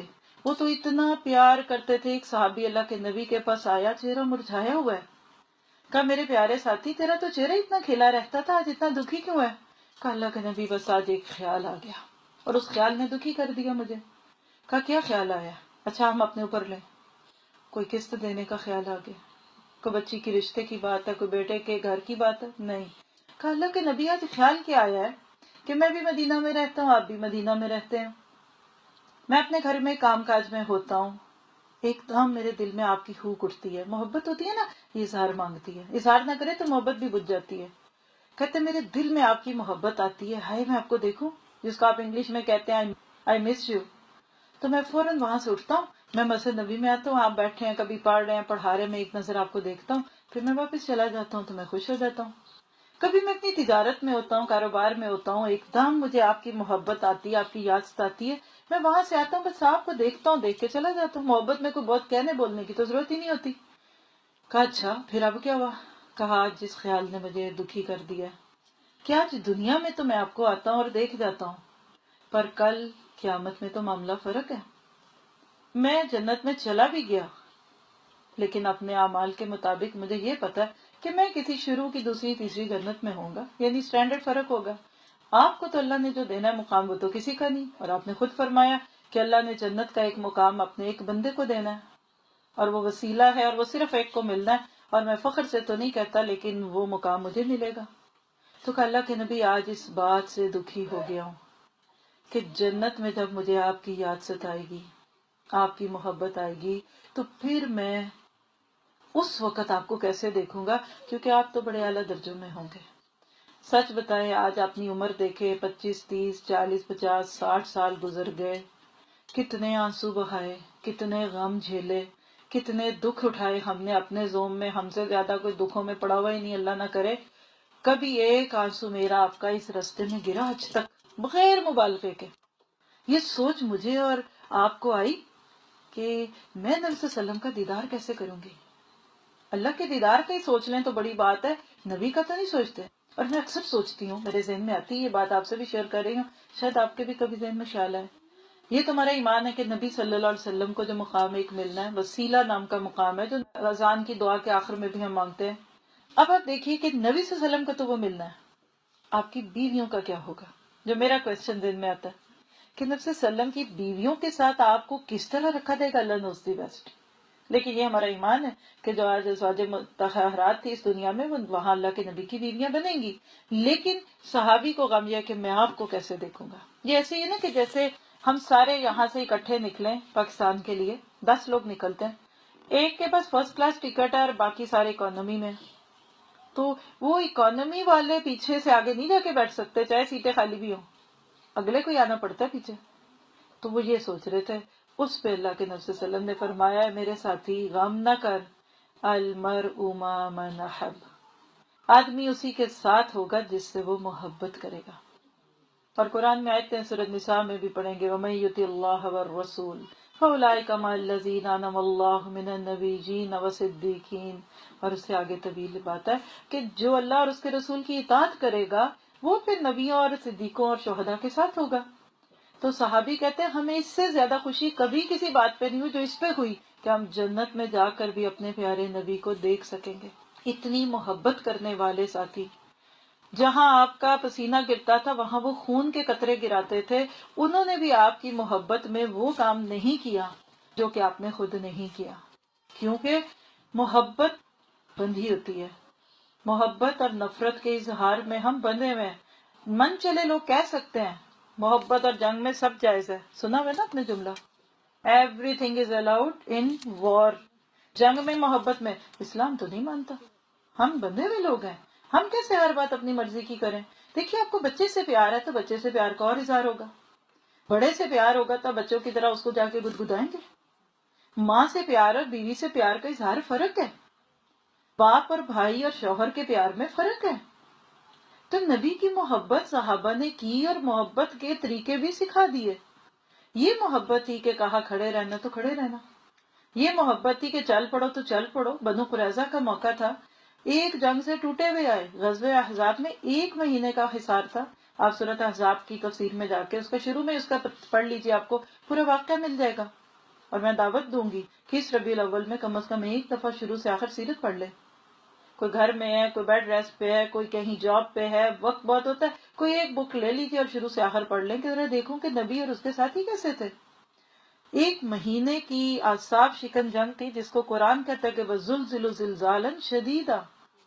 ہلائے گئے، کلیجے حلق میں آئے ہوئے تھے اور مسلمان کھڑے، خندقیں کھودی نہیں کھڑے، یک سردیاں ایسے ہوائیں پٹک پٹک کے پھینکتی تھی، نہیں کوئی ہلا. آج ہم مرضیاں کرتے نہیں تھی کھڑے ہو سکے، چلے گئے، ٹھنڈ لگی تھی، کیا کرتے پھر؟ ہماری ضرورت ہی نہیں تھی، جنگ لگ گئی، اب ختم ہو گئی ہے، کوئی نہیں آنا دشمن ہے، اور ہمارے سے کیا ہوتا ہے. واللہ اگر صحابہ مرضیاں کرنے والے ہوتے تو یہ دین کا پودا نہ لگتا جو یہ فما وہنوا وما استکانوا کی باتیں ہم کر رہے ہیں. اللہ نے وہ جنگ جتوائی. اسی جنگ میں یہود نے غداری کی، دھوکہ دیا، وعدہ شکنی کی. اللہ کے نبی وعدہ شکنی پسند نہیں کرتے تھے. کمٹمنٹ کر کے جو توڑتا تھا، اللہ کے نبی نے اسی بات پہ تو مکہ کی طرف چڑھائی کر دی تھی. یہ تو سارے سیرت کے سبق ہے. ایک ایک بات زبانی رٹی ہوئی ہے، جنہوں نے سنی، جنہوں نے سنائی، لیکن بات سچ ہے. صحابہ کرام گھر گئے، اللہ کے نبی بھی گھر گئے ہیں، اور ابھی ہتھیار نہیں اتارے تھے تو اب جبرائیل آ گئے آپ کے پاس. کہا اللہ کے نبی آپ نے تو ہتھیار اتار دیے، فرشتوں نے تو نہیں اتارے، کیوں، کیا ہوا ہے؟ کہا اب دوبارہ اللہ حکم دیتا ہے بنو قریظہ کے قبیلوں میں چلو، کیونکہ انہوں نے غداری کی تھی. اب یہ تاریخی باتیں نہ رکھے، بس ایک جنگ سے 1 مہینے کے تھکے ہارے سفر سے گھر آئے. آپ سوچے آپ پاکستان سے آئے ہیں، 1 مہینہ باہر رہ کر 8-10 گھنٹے کی فلائٹ لے کر ابھی گھر آ کے سامان نہیں کھولا تو آپ کو کہا جا رہا ہے واپس چلے پھر کسی لمبے سفر پہ. اللہ کے نبی نے باہر آ کر صرف ایک پیغام دیا. یہ جو مائک ہے نا، یہ اس دور میں نہیں تھا، ضرورت بھی نہیں تھی. ایک آواز ایک سے، میں نے آپ کو کہی، آپ نے ان کو کہہ دی، آپ نے ان کو کہہ دی. بات پیچھے چلی جاتی تھی کہ اللہ کے نبی نے کہا ہے کہ تم میں سے کوئی بندہ ایسا نہ ہو کہ جو عصر کی نماز بنو قریظہ کے قلعوں میں جا کے نہ پڑھے. اور 8-10-12 میل کا سفر تھا. کوئی سوال نہیں، نو آبجیکشن ایٹ آل. کیا ہو گیا، ایکسٹریمسٹ ہیں، مروائیں گے، بھوکے مر گئے، یہ ہو گیا، بیویاں گھر میں تھی، بچے پتہ نہیں بیمار تھے، راشن ہے کہ نہیں، ابھی گروسری آنی اور ابھی اگلی جنگ میں لے کے جا رہے ہیں. فما وہنوا وما استکانوا. اللہ ہمیں ایسا بنا دے. یہ محبت والے لوگ ہیں جنہوں نے، یہ اسلام کا ماضی ہے اور آج بھی مستقبل میں ایسے ہی مسلمان درکار ہے اگر اس پوری دنیا کو آپ نے اسلام کی دولت دینی ہے. صحابہ چل پڑے. اللہ کا کرنا دیکھیے، چلتے چلتے ٹائم لگتا ہے. کوئی گھوڑے پہ ہوگا تو کوئی اونٹ پہ تو کوئی پیدل. اتنے میں عصر کا وقت آ گیا. کچھ نے کہا پڑھ لیتے ہیں، وقت آ گیا، پڑھ لی. دوسروں نے کہا نہیں، نبی نے کہا تھا کہ تم نے ان کے قلعوں میں جا کے پڑھنی، ہم تو نہیں پڑھیں گے. نماز کا وقت اپنی جگہ پر نبی کا حکم اپنی جگہ. کہا اچھا بھی تمہاری مرضی. وہ کچھ وہاں پہنچ کے پڑھتے ہیں جب عصر ذرا لیٹ ہو رہی تھی، کچھ نے شروع میں پڑھ لی. اتنی اطاعت کرنے والے تھے اس جنگ میں، کیا وہ اس کو چھوڑ دیں؟ جب واپس آئے تو نبی صلی اللہ علیہ وسلم کے سامنے یہ ایشو رکھا گیا کہ اللہ کے نبی دیکھیں کہ ہم نے تو یہ کیا، یہ ٹھیک کیا. دوسروں نے آ کے اپنا عمل کیا. آج تو ہم دوسرے فرقے کی باتیں اچھالتے ہیں نا، وہ یہ کرتے ہیں. نہیں، وہ اپنا بتا رہے ہیں. اللہ کے نبی آپ نے تو کہا تھا کہ عصر ادھر پڑھنا، میں نے شروع میں پڑھ لی کیونکہ نماز کا وقت ہو گیا تھا. کب تم نے ٹھیک کیا. دوسرا آتا ہے اللہ کے نبی مجھے تو آپ کا حکم اتنا پیارا لگتا ہے کہ میں نے کہا نہیں، نماز لیٹ ہو جائے لیکن آپ نے کہا ہے وہاں پڑھنی ہے تو وہیں پڑھوں گا. میں نے یہ کیا کہ میں نے غلط کیا. کہا تم نے بھی ٹھیک کیا. نہ لڑائی، نہ جھگڑا، نہ ایک دوسرے پہ کیچڑ اچھلا، نہ کہا ڈونٹ اسٹاپ اٹ اور اس میسج کو آگے ہی کرتے رہو، رکے نہ، لوگوں کو ان کا چہرہ دکھا دو. مسلمان اس وقت ٹوٹے ہوئے نہیں تھے. تو صحابہ کی محبت عمل والی تھی. اس نبی کو کہہ لیجئے کہ محمد بن عبداللہ سے محمد رسول اللہ صلی اللہ علیہ وسلم بنتے دیکھا تھا. جن ساتھیوں نے، ابو بکر تھے، زید تھے، خدیجہ تھی، عمر تھے، یہ شروع کے جو مکی دور کے ساتھی تھے نا، یہی اصل میں اسلام کی کھیتی کا بیج ہے واللہ. اس کے بعد تو کتنی نسلیں آئیں اور گئیں، لیکن وہ ایمان جو ان کے دلوں میں نبی صلی اللہ علیہ وسلم کی تعلیمات اور قرآن کی آیتوں کی روشنی میں پڑ گیا تھا، اس کے بعد وہ نہیں ہٹے. وَمَسْتَكَانُوا، انہوں نے کہا نہیں اب ہم نہیں ہلیں گے. اب ذرا امیجن کریں اس خوبصورت گروہ کے ساتھ نبی صلی اللہ علیہ وسلم کی زندگی گزری، کتنے مارکے ہوئے. یہ جو آیتیں پڑھائی ہیں آپ کو، اس میں دیکھ لیجئے کہ یہی بات ہے نا کہ دنیا بھی دیتے ہیں، آخرت بھی دیتے ہیں. 13 سال مکہ میں جو مشکلات آئیں، کوئی مائی کا لال وہ مشکلات برداشت نہیں کر سکتا اگر دل میں اس بات کا یقین نہ ہو کہ اللہ اور اس کے رسول کی ہر بات ماننی ہے. بلال کی آہیں تو آپ نے بھی سنی ہوں گی، آہد آہد کی پکار تھی اور کوئلوں پہ لٹائے جاتے تھے. اور امیہ جو ان کا مالک تھا ان کو مارتا، مار مار کے خود تھک جاتا. کہتا بلال تجھے درد نہیں ہوتی؟ میں تجھے مارتے مارتے تھک جاتا ہوں. کہا درد ہوتی ہوگی، میں تو اللہ کی محبت میں ہوتا ہوں. عہد کہتے تھے. کیوں کہتے تھے؟ ان کو عہد کے لفظ سے غصہ آتا ہے نا تو میں عہد ہی بولوں گا. یہ کیسے ہوتا ہے؟ درد نہیں ہوتی تھی. حباب بن ارت اور ایک صحابی جب مسلمان ہوئے اور آپس میں جب مسجد نبوی میں کام بام سے فارغ ہو کے بیٹھ جاتے تھے، کبھی ایک نماز سے دوسری کے انتظار میں بیٹھے ہوتے تھے، تو کہتے تھے آؤ باتیں کرتے ہیں. وہ بھی کرتے تھے، کرنی بھی چاہیے. ایک صحابی کو کہتے ہیں سناؤ بھائی تم کیسے مسلمان ہوئے، حالات سناؤ نا. جیسے کوئی ہمیں کہتے ہیں آپ یہاں کیسے آگے، آپ نے کہاں سے پڑھا، کیا شادی ہوئی، کہاں ہوئی. ہر بندے کو جس سے محبت ہوتی ہے اس کے بارے میں تھوڑا بہت تجسس ہوتا ہے. تو کسی نے ایک صحابی سے پوچھ لیا کہ سناؤ کہ تم کیسے مسلمان ہوئے. کہا مجھے بولنے کی ضرورت نہیں ہے، قمیض اٹھا دیتا ہوں. اس نے اپنی قمیض کا پیچھے سے کپڑا اٹھایا، صحابہ کی چیخیں نکل گئی. جیسے انڈے رکھنے والی وہ جگہ نہیں ہوتی، اس طرح ان کی سکین میں گھڑے پڑے ہوئے تھے. کیوں؟ کہا کہ مجھے پتھروں پہ لٹاتے تھے، گرم پتھر میرے جسم میں جاتے تھے، تو یہ مجھے اسلام کے تحفے ملے. ایک صحابی کے زخموں میں انگلیاں ڈال ڈال کر بچے کھیلا کرتے تھے، اتنی تکلیفیں آئیں. زلزلوا ومستکانوا وما. آپ دیکھیے ہم تو چھوٹی سی بات پہ نبضیں ٹٹولتے ہیں. آج مسلمان دیکھیے نعتیں پڑھتے، ہم اللہ پڑھنے کی توفیق دے. ہم درود پڑھتے، اللہ ہمیں درود پڑھنے کی توفیق دے. میلاد مناتے، نبی کے نام پہ جان دینے کی باتیں کرتے، آپ کے لیے وہ بڑی بڑی باتیں کرتے، آپ کے چہرے کی باتیں کرتے. شاید ہی 5 وقت مسجد میں نماز جا کے پڑھتے ہیں، شاید چہرے پہ داڑھی ہو. کسی کی بات سن رہی تھی، انہوں نے کہا کہ میلاد النبی کا جلوس نکلا ہوا تھا اور 5-10 روپے کی نقلی داڑیاں لگا کے لڑکے آئے ہوئے تھے وہاں. کیا یہ مذاق نہیں اس داڑھی کا جو اللہ کے نبی نے رکھی؟ ٹفنوں سے اونچی شلوار والا آج میرے آپ کے دروازے پہ آ جائے تو کوئی کہے گا مولوی آ گیا یا مانگنے والا آ گیا.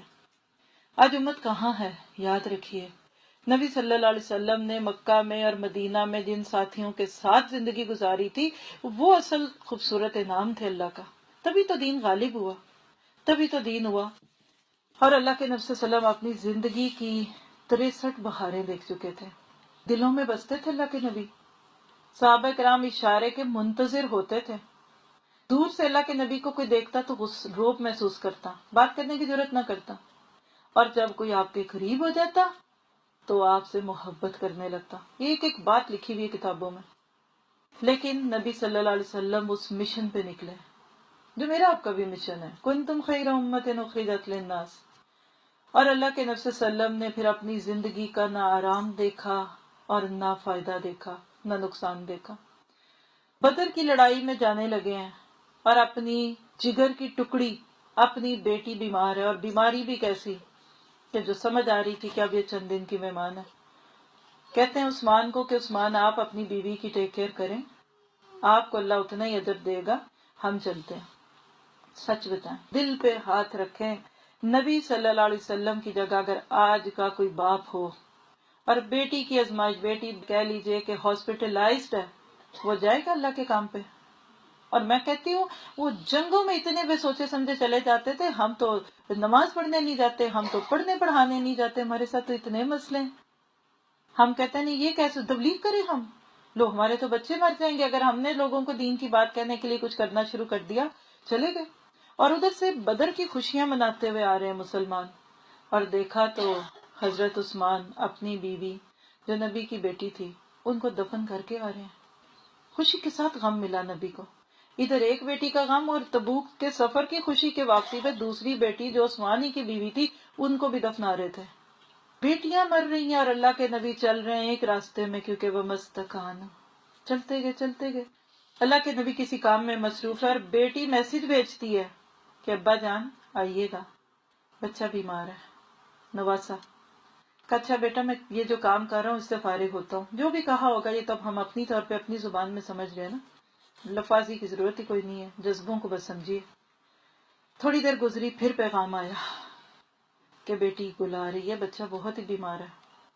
اپنا کام پورا کر کے جب واپس آئے تو بچہ جا چکا تھا۔ نواسا دنیا سے جا رہا ہے اور آپ کو اللہ کے کاموں کی فکر پڑی ہوئی ہے۔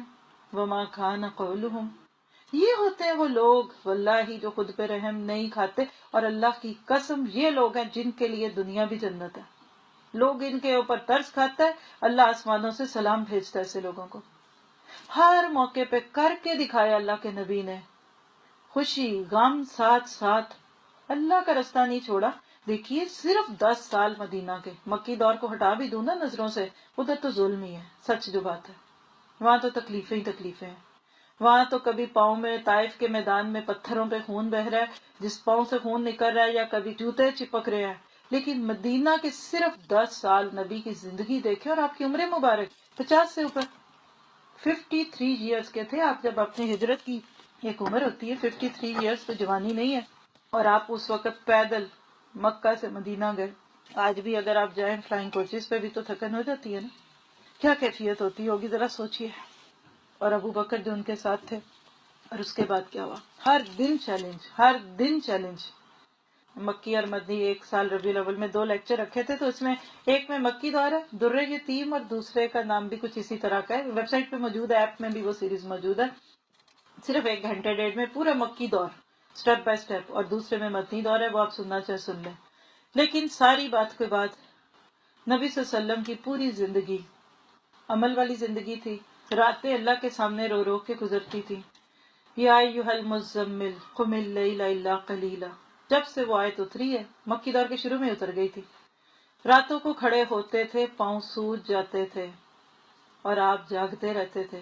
آپ کی بیگم میں سے کسی بیوی نے کہہ دیا کہ اللہ کے نبی آپ کے تو اللہ نے اگلے پچھلے گناہ معاف کیے ہوئے ہیں، سورۃ احزاب کی شروع کی آیتوں میں، ما غفر اللہ من ذنبک ما تقدم وما تاخر، اگلے پچھلے گناہ معاف ہیں، آپ کیوں یہ کرتے ہیں اتنا کام؟ کیا فلا اکون عبدا شکورا، کہا اس لیے کہ کیا میں اللہ کا شکر گزار بندہ نہ بنوں؟ اللہ نے مجھے اتنی نعمتیں دی ہیں، میں تو اس کا شکر ادا کرنے کے لیے راتوں کو جاگتا ہوں۔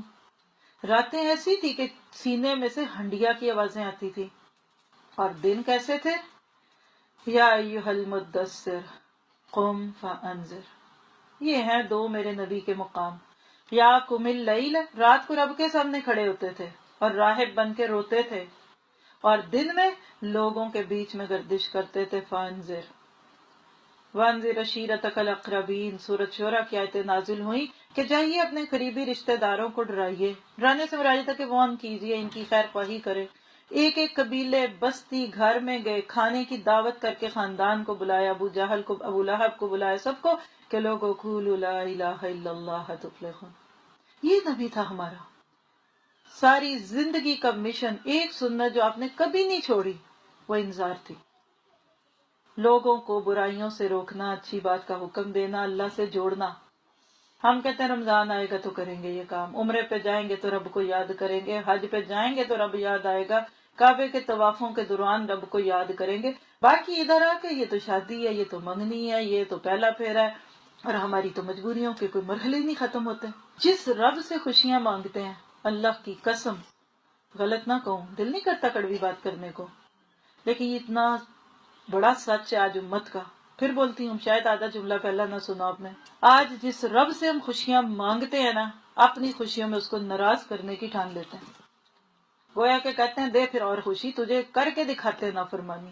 عام دنوں میں تو اچھے بھلے نمازی ڈھکے چھپے بیٹھے ہوتے ہیں، جس دن کو خوشی کا دن آتا ہے ذرا دیکھا کرے سر سے پاؤں تک لوگ ہمیں گناہ کی تصویر بنے دیکھتے ہیں. ہم کہتے کیا کریں، مجبوری ہے. خوشی تو بار بار ہی آتی ہے. یہ نہیں اب خوشی میں نہیں اللہ کو ناراض کریں گے تو اور کب کریں گے.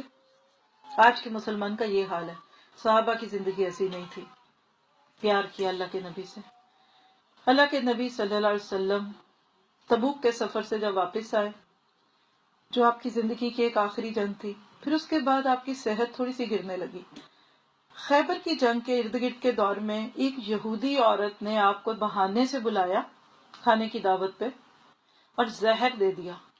اللہ نے نبوت کے مقام کو ثابت کروا دیا. پہلے سے ہی فرشتے نے بتا دیا، ابھی لقمہ منہ میں گیا ہے، فرشتے نے کہا اس کو اگل دیں، اس میں زہر ہے. ایک اور صحابی تھے حضرت بشیر، انہوں نے کھا لیا، ان کی تو موت واقع ہو گئی. اللہ کے نبی نے اگل دیا اور آپ کو پتہ چل گیا کہ زہر ہے. یہودی عورت آ گئی. اب امیجن کریں، اللہ نہ کرے کوئی کھانے پہ بلائے اور بعد میں پتہ لگ جائے زہر دیا، کیا کیا ہوگا اس عورت کے ساتھ؟ ہم جیسے عاشقان محب رسول اور پتہ نہیں کیا ہوتا ہے، کہتے ہیں اس کو یوں مارو کہ ساری دنیا یاد رکھے. کہ نہیں، ادھر آ، دعوت پہ بلایا نا، مہمان ہوں، تو زہر کیوں ڈالا ہے؟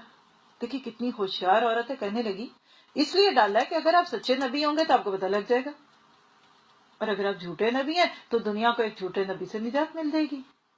بات اس کی ایسی تھی. کہا اللہ میں نے تجھے معاف کیا. ہے اتنا وصف میرا آپ کا؟ ہاں میں تو اپنے خون کے رشتوں کو نہیں معاف کرتے. اللہ کے نبی صلی اللہ علیہ وسلم نے وہ زہر اگل تو دیا تھا، لیکن آپ نے فرمایا عائشہ ہر سال وہ زہر مجھے تکلیف دیتا تھا. آپ کو تو بعض زہر ایسے ہوتے ہیں کہ جس دن کھائے ہوں سال کے سال اس کا اثر اٹھتا ہے. جیسے بعض لوگوں کو کوئی درد ایک دم اٹھ جاتا ہے. تو نبی صلی اللہ علیہ وسلم نے حضرت اسامہ جو ایک چھوٹے سے ینگ بچے تھے، ان کی مائیت میں ایک لشکر بھیجا جو مدینہ سے جا رہا تھا کسی بھی جگہ کسی مہم پہ. نبی صلی اللہ علیہ وسلم کی دعوت مکمل ہو گئی. جو اللہ نے کام آپ کو دیا تھا نا، لِيُسْخِرَهُ عَلَى الدِّينِ كُلِّهِ وَلَوْ كَرِهَ الْكَافِرُونَ، مکہ سے لے کر تبوک تک اسلام آ گیا. امیجن تو کریں آپ ذرا آج گھر جا کے اپنے بچوں سے کہ آپ کو کمپیوٹر سے نقشہ کھول دیں، ذرا سا ماؤس کو گھماتے گھماتے مکہ سے مدینہ، شام، ایران، جو بھی تبوک کی حدیں تھی نا وہاں تک اسلام آ گیا.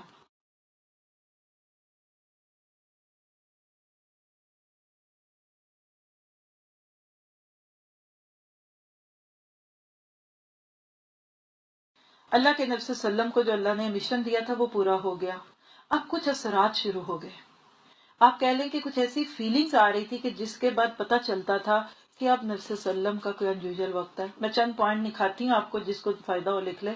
یعنی جس طرح آپ اپنے طور پہ نہیں کہتے امی جی کی باتوں سے لگ رہا ہے کہ کچھ ہونے والا ہے، ایسے ہوتا ہے نا، کبھی کچھ بڑے ہیں بیمار ہیں، یعنی جیسے وقت سے پہلے سوچنے لگتا ہے. تو کچھ علامتیں تھیں. مثلاً آپ کی زندگی کا جو آخری رمضان تھا، عام طور پہ آپ 10 دن اعتکاف کرتے تھے، آخری 10 راتیں، لیکن سن 10 ہجری میں آپ نے 20 دن کا اعتکاف کیا. یہ ایک انیوژل چیز صحابہ کو دکھی. دوسری انیوژل یہ تھی کہ حضرت جبرائیل علیہ السلام ہر سال آپ کے ساتھ آ کر رمضان میں پورا قرآن جو بھی نازل ہوا تھا اس کا دور کرتے تھے، جس کو آج ہم دورہ قرآن کہتے ہیں. اس سال 2 دفعہ کروایا. یہ انیوژل بات تھی.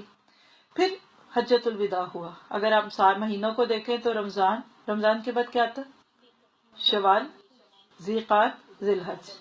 رمضان کے بعد جب آپ کا حج، وہ آخری حج تھا آپ کی زندگی کا، ایک پہلا اور آخری حج. وہ بھی ایک کہانی ہے. ہم ہوتے تو ہر سال حج پہ جاتے اور عمرے پہ جاتے تو 6 عمرے کر کے آتے ایک ہی سفر میں. اللہ کے نبی نے ساری زندگی میں 2-3 عمرے کیے اور ایک حج کیا. اس حج کے موقع پہ آپ نے کہا لوگوں شاید اس سال کے بعد میں تم سے کبھی نہ مل سکوں اس مقام پہ. یہ بات بھی صحابہ کو لگی. پھر آپ جمرہ عقبہ پہ کھڑے ہوئے تو آپ نے کہا لوگوں مجھ سے حج کے طریقے سیکھ لو، غالباً اس کے بعد میں حج نہیں کر سکوں گا. یہ بھی ایک علامت تھی. پھر اس کے بعد جب حج کے بعد کے جو دن ہے نا، جس کو ہم عید کے 2-3 دن کہتے ہیں، ایام تشریق کہتے ہیں ویسے اس کو، انہی کے دوران آپ پر سورت نازل ہو گئی، اذا جاء نصر اللہ والفتح وَرَأَيْتَ النَّاسَ يَدْخُلُونَ فِي دِينِ اللَّهِ أَفْوَاجًا فَسَبِّحْ بِحَمْدِ رَبِّكَ وَاسْتَغْفِرْ إِنَّهُ كَانَ تَوَّابًا. جب آ گئی مدد اللہ کی اور فتح، اور آپ دیکھتے ہیں کہ لوگ اللہ کے دین میں فوج در فوج داخل ہو رہے ہیں، بس آپ اس کی حمد کے ساتھ تسبیح کریں اور استغفار کریں، وہ بہت توبہ قبول کرنے والا ہے۔ یہ صورت اتری تو صحابہ تو بڑے خوش ہوئے، کیونکہ اس میں فتح کی باتیں، یہ ایسے ہی کہ پہلے 10 لوگ سننے آتے تھے، اب 100 آنے لگے، تو سنانے والا خوش ہوگا نا۔ لیکن جب یہ صورت نازل ہوئی تو حضرت ابو بکر صدیق رونے لگ گئے۔ کسی نے ڈانٹا، ابو بکر آپ کی بھی بات نہ الٹی ہے، خوشی کے موقع پہ اب اداس اور اداسی کے موقع پہ خوش۔ یہ تو اب میں اپنی ٹون میں کہہ رہی ہوں نا، لیکن ابو بکر کی فراست بہت تھی۔ لوگوں نے کہا پہلے اس میں رونے کی کیا بات ہے، اللہ نبی کو خوشی دے رہا ہے نا کہ آپ کو غلبہ مل رہا ہے۔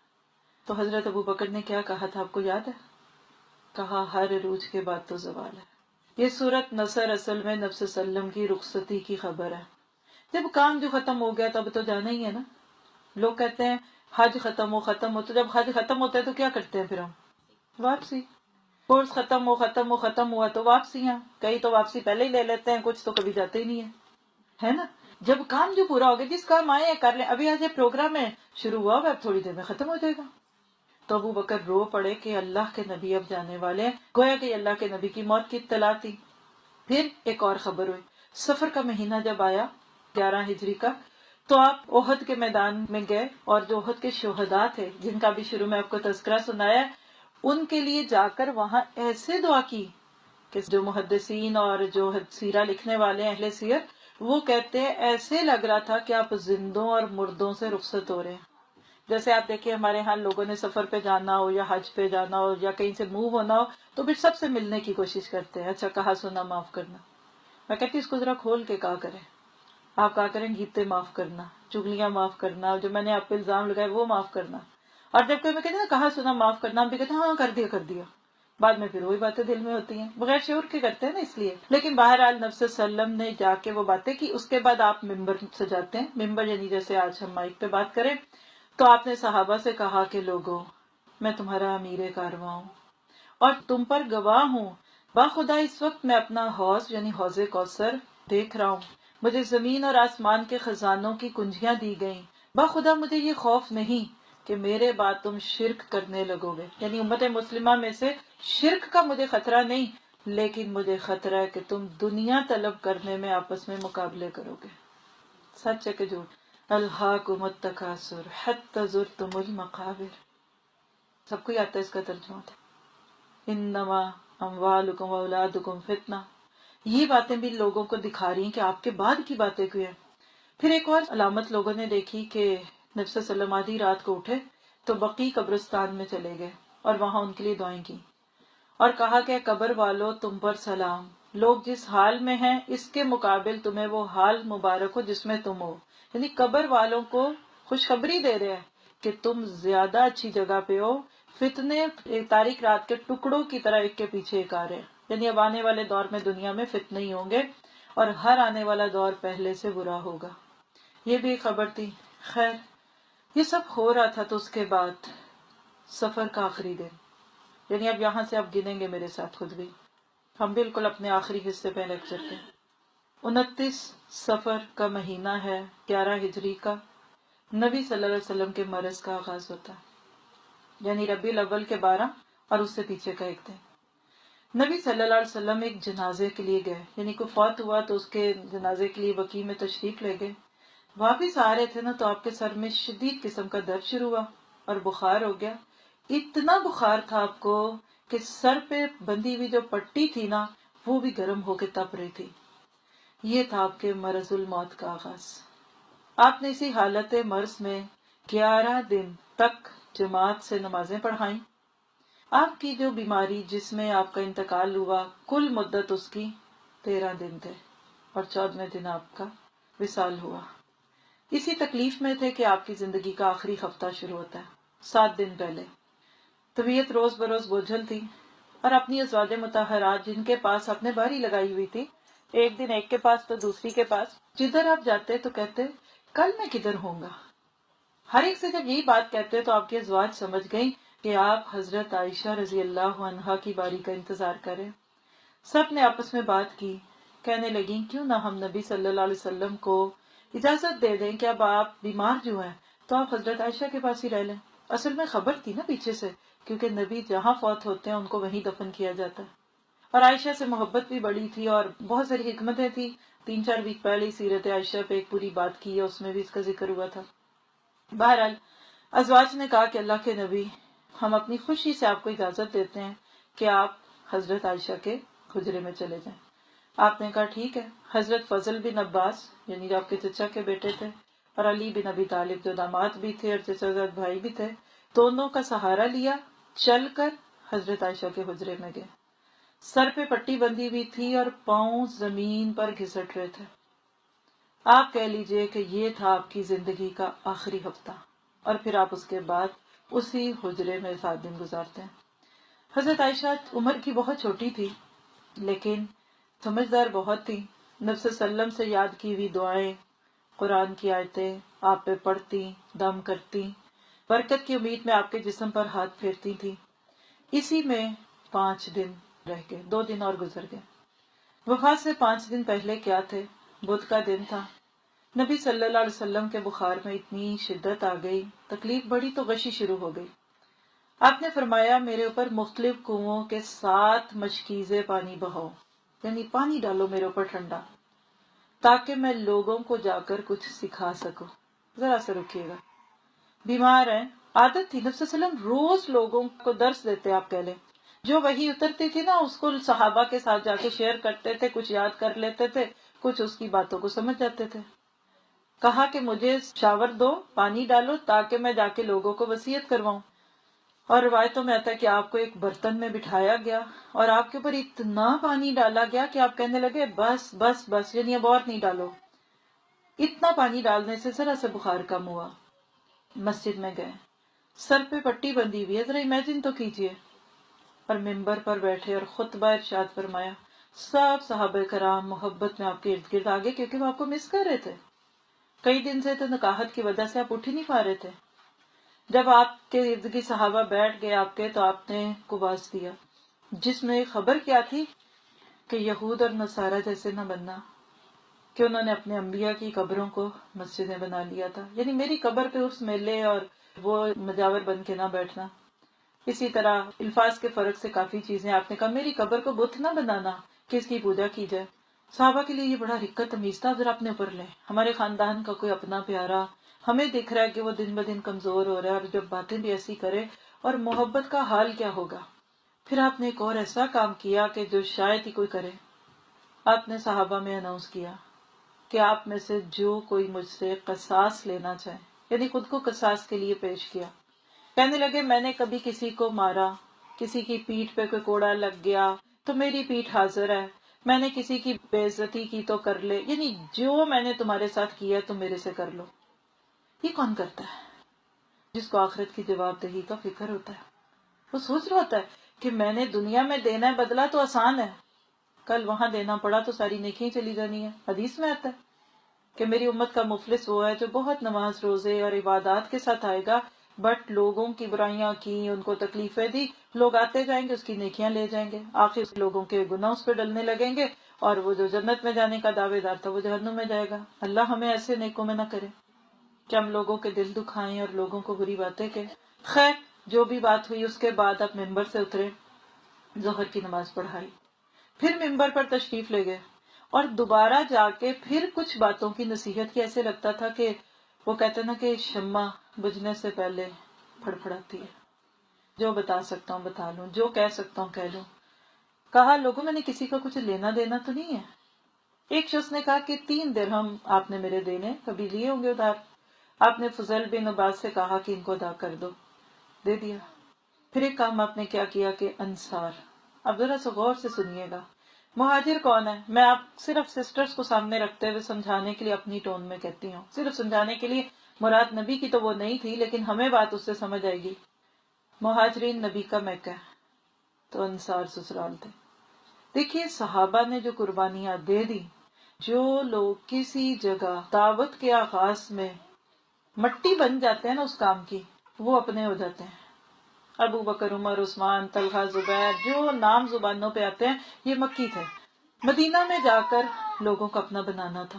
اب نبی صلی اللہ علیہ وسلم کو خطرہ کیا تھا؟ بڑی اہم بات ہے یہ کہ کہیں میرے بعد یہ جو مہاجرین جنہوں نے اتنی نیکیاں کی ہوئی ہیں، ان کو زوم ہی نہ کوئی ہو جائے کہ ہم تو اتنی قربانیاں کر کے اور انصار کو راستے سے نہ ہٹا دیں. دوسری عزت میں کہہ لیں کہ سینئرز جونیئرز کو آگے سے کک آؤٹ کر دیں، چلو بھائی جاؤ تم کون ہو، قربانیاں تو ہم نے دی ہیں، تم لوگوں کو تو پکا پکایا سب مل گیا. نبی صلی اللہ علیہ وسلم نے کہا کہ دیکھو انصار میرے دل اور جان کا ٹکڑا ہے، انہوں نے اپنی ذمہ داری پوری کی ہے مگر ان کے حقوق باقی ہیں. پھر آپ نے لوگوں سے کہا کہ ان سے پیار کرنا، یعنی ساتھ مل کے پیار سے محبت سے رہنے کی بات کی. آپ نے فرمایا یہ انصار ہیں کہ جنہوں نے اتنی قربانیاں دی ہیں. وقت کے ساتھ ساتھ انصار جیسے لوگ ایسے رہ جائیں گے جیسے آٹے میں نمک ہوتا ہے، یعنی لوگ تھوڑے ہوں گے. تو آپ نے کہا کہ ان کا خیال رکھنا. پھر ایک بات جو آپ نے کہی وہ بھی بڑی دلسوز تھی. آپ نے کہا کہ اللہ نے اپنے ایک بندے کو اختیار دیا ہے، چاہے تو دنیا کی چمک دمک اور زیب و زینت میں رہے یا پھر جو اللہ کے پاس اس کے لیے اس کو اختیار کر لے.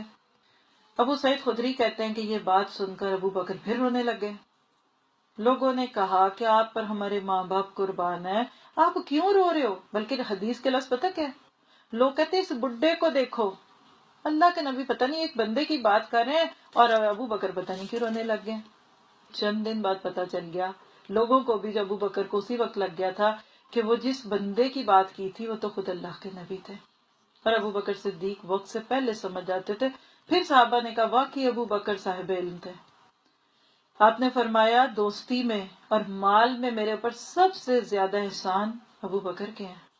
اگر میں اپنے رب کے علاوہ کسی کو خلیل بناتا تو ابو بکر کو بناتا، لیکن میرا ان کے ساتھ اسلام کا اخوت کا رشتہ ہے. میرے بعد مسجد نبوی میں آنے والے سارے دروازے بند کر دو، صرف ایک دروازہ کھلا چھوڑنا. اور وہ ابو بکر کا تھا. اب یہاں سے اشارے مل رہے ہیں کہ آپ کے بعد خلافت کا حق ابو بکر صدیق کو ہوگا. چھینی نہیں تھی انہوں نے، اپنی زندگی میں اپنے امامت کے مسلح پہ کھڑا کر کے گئے تھے.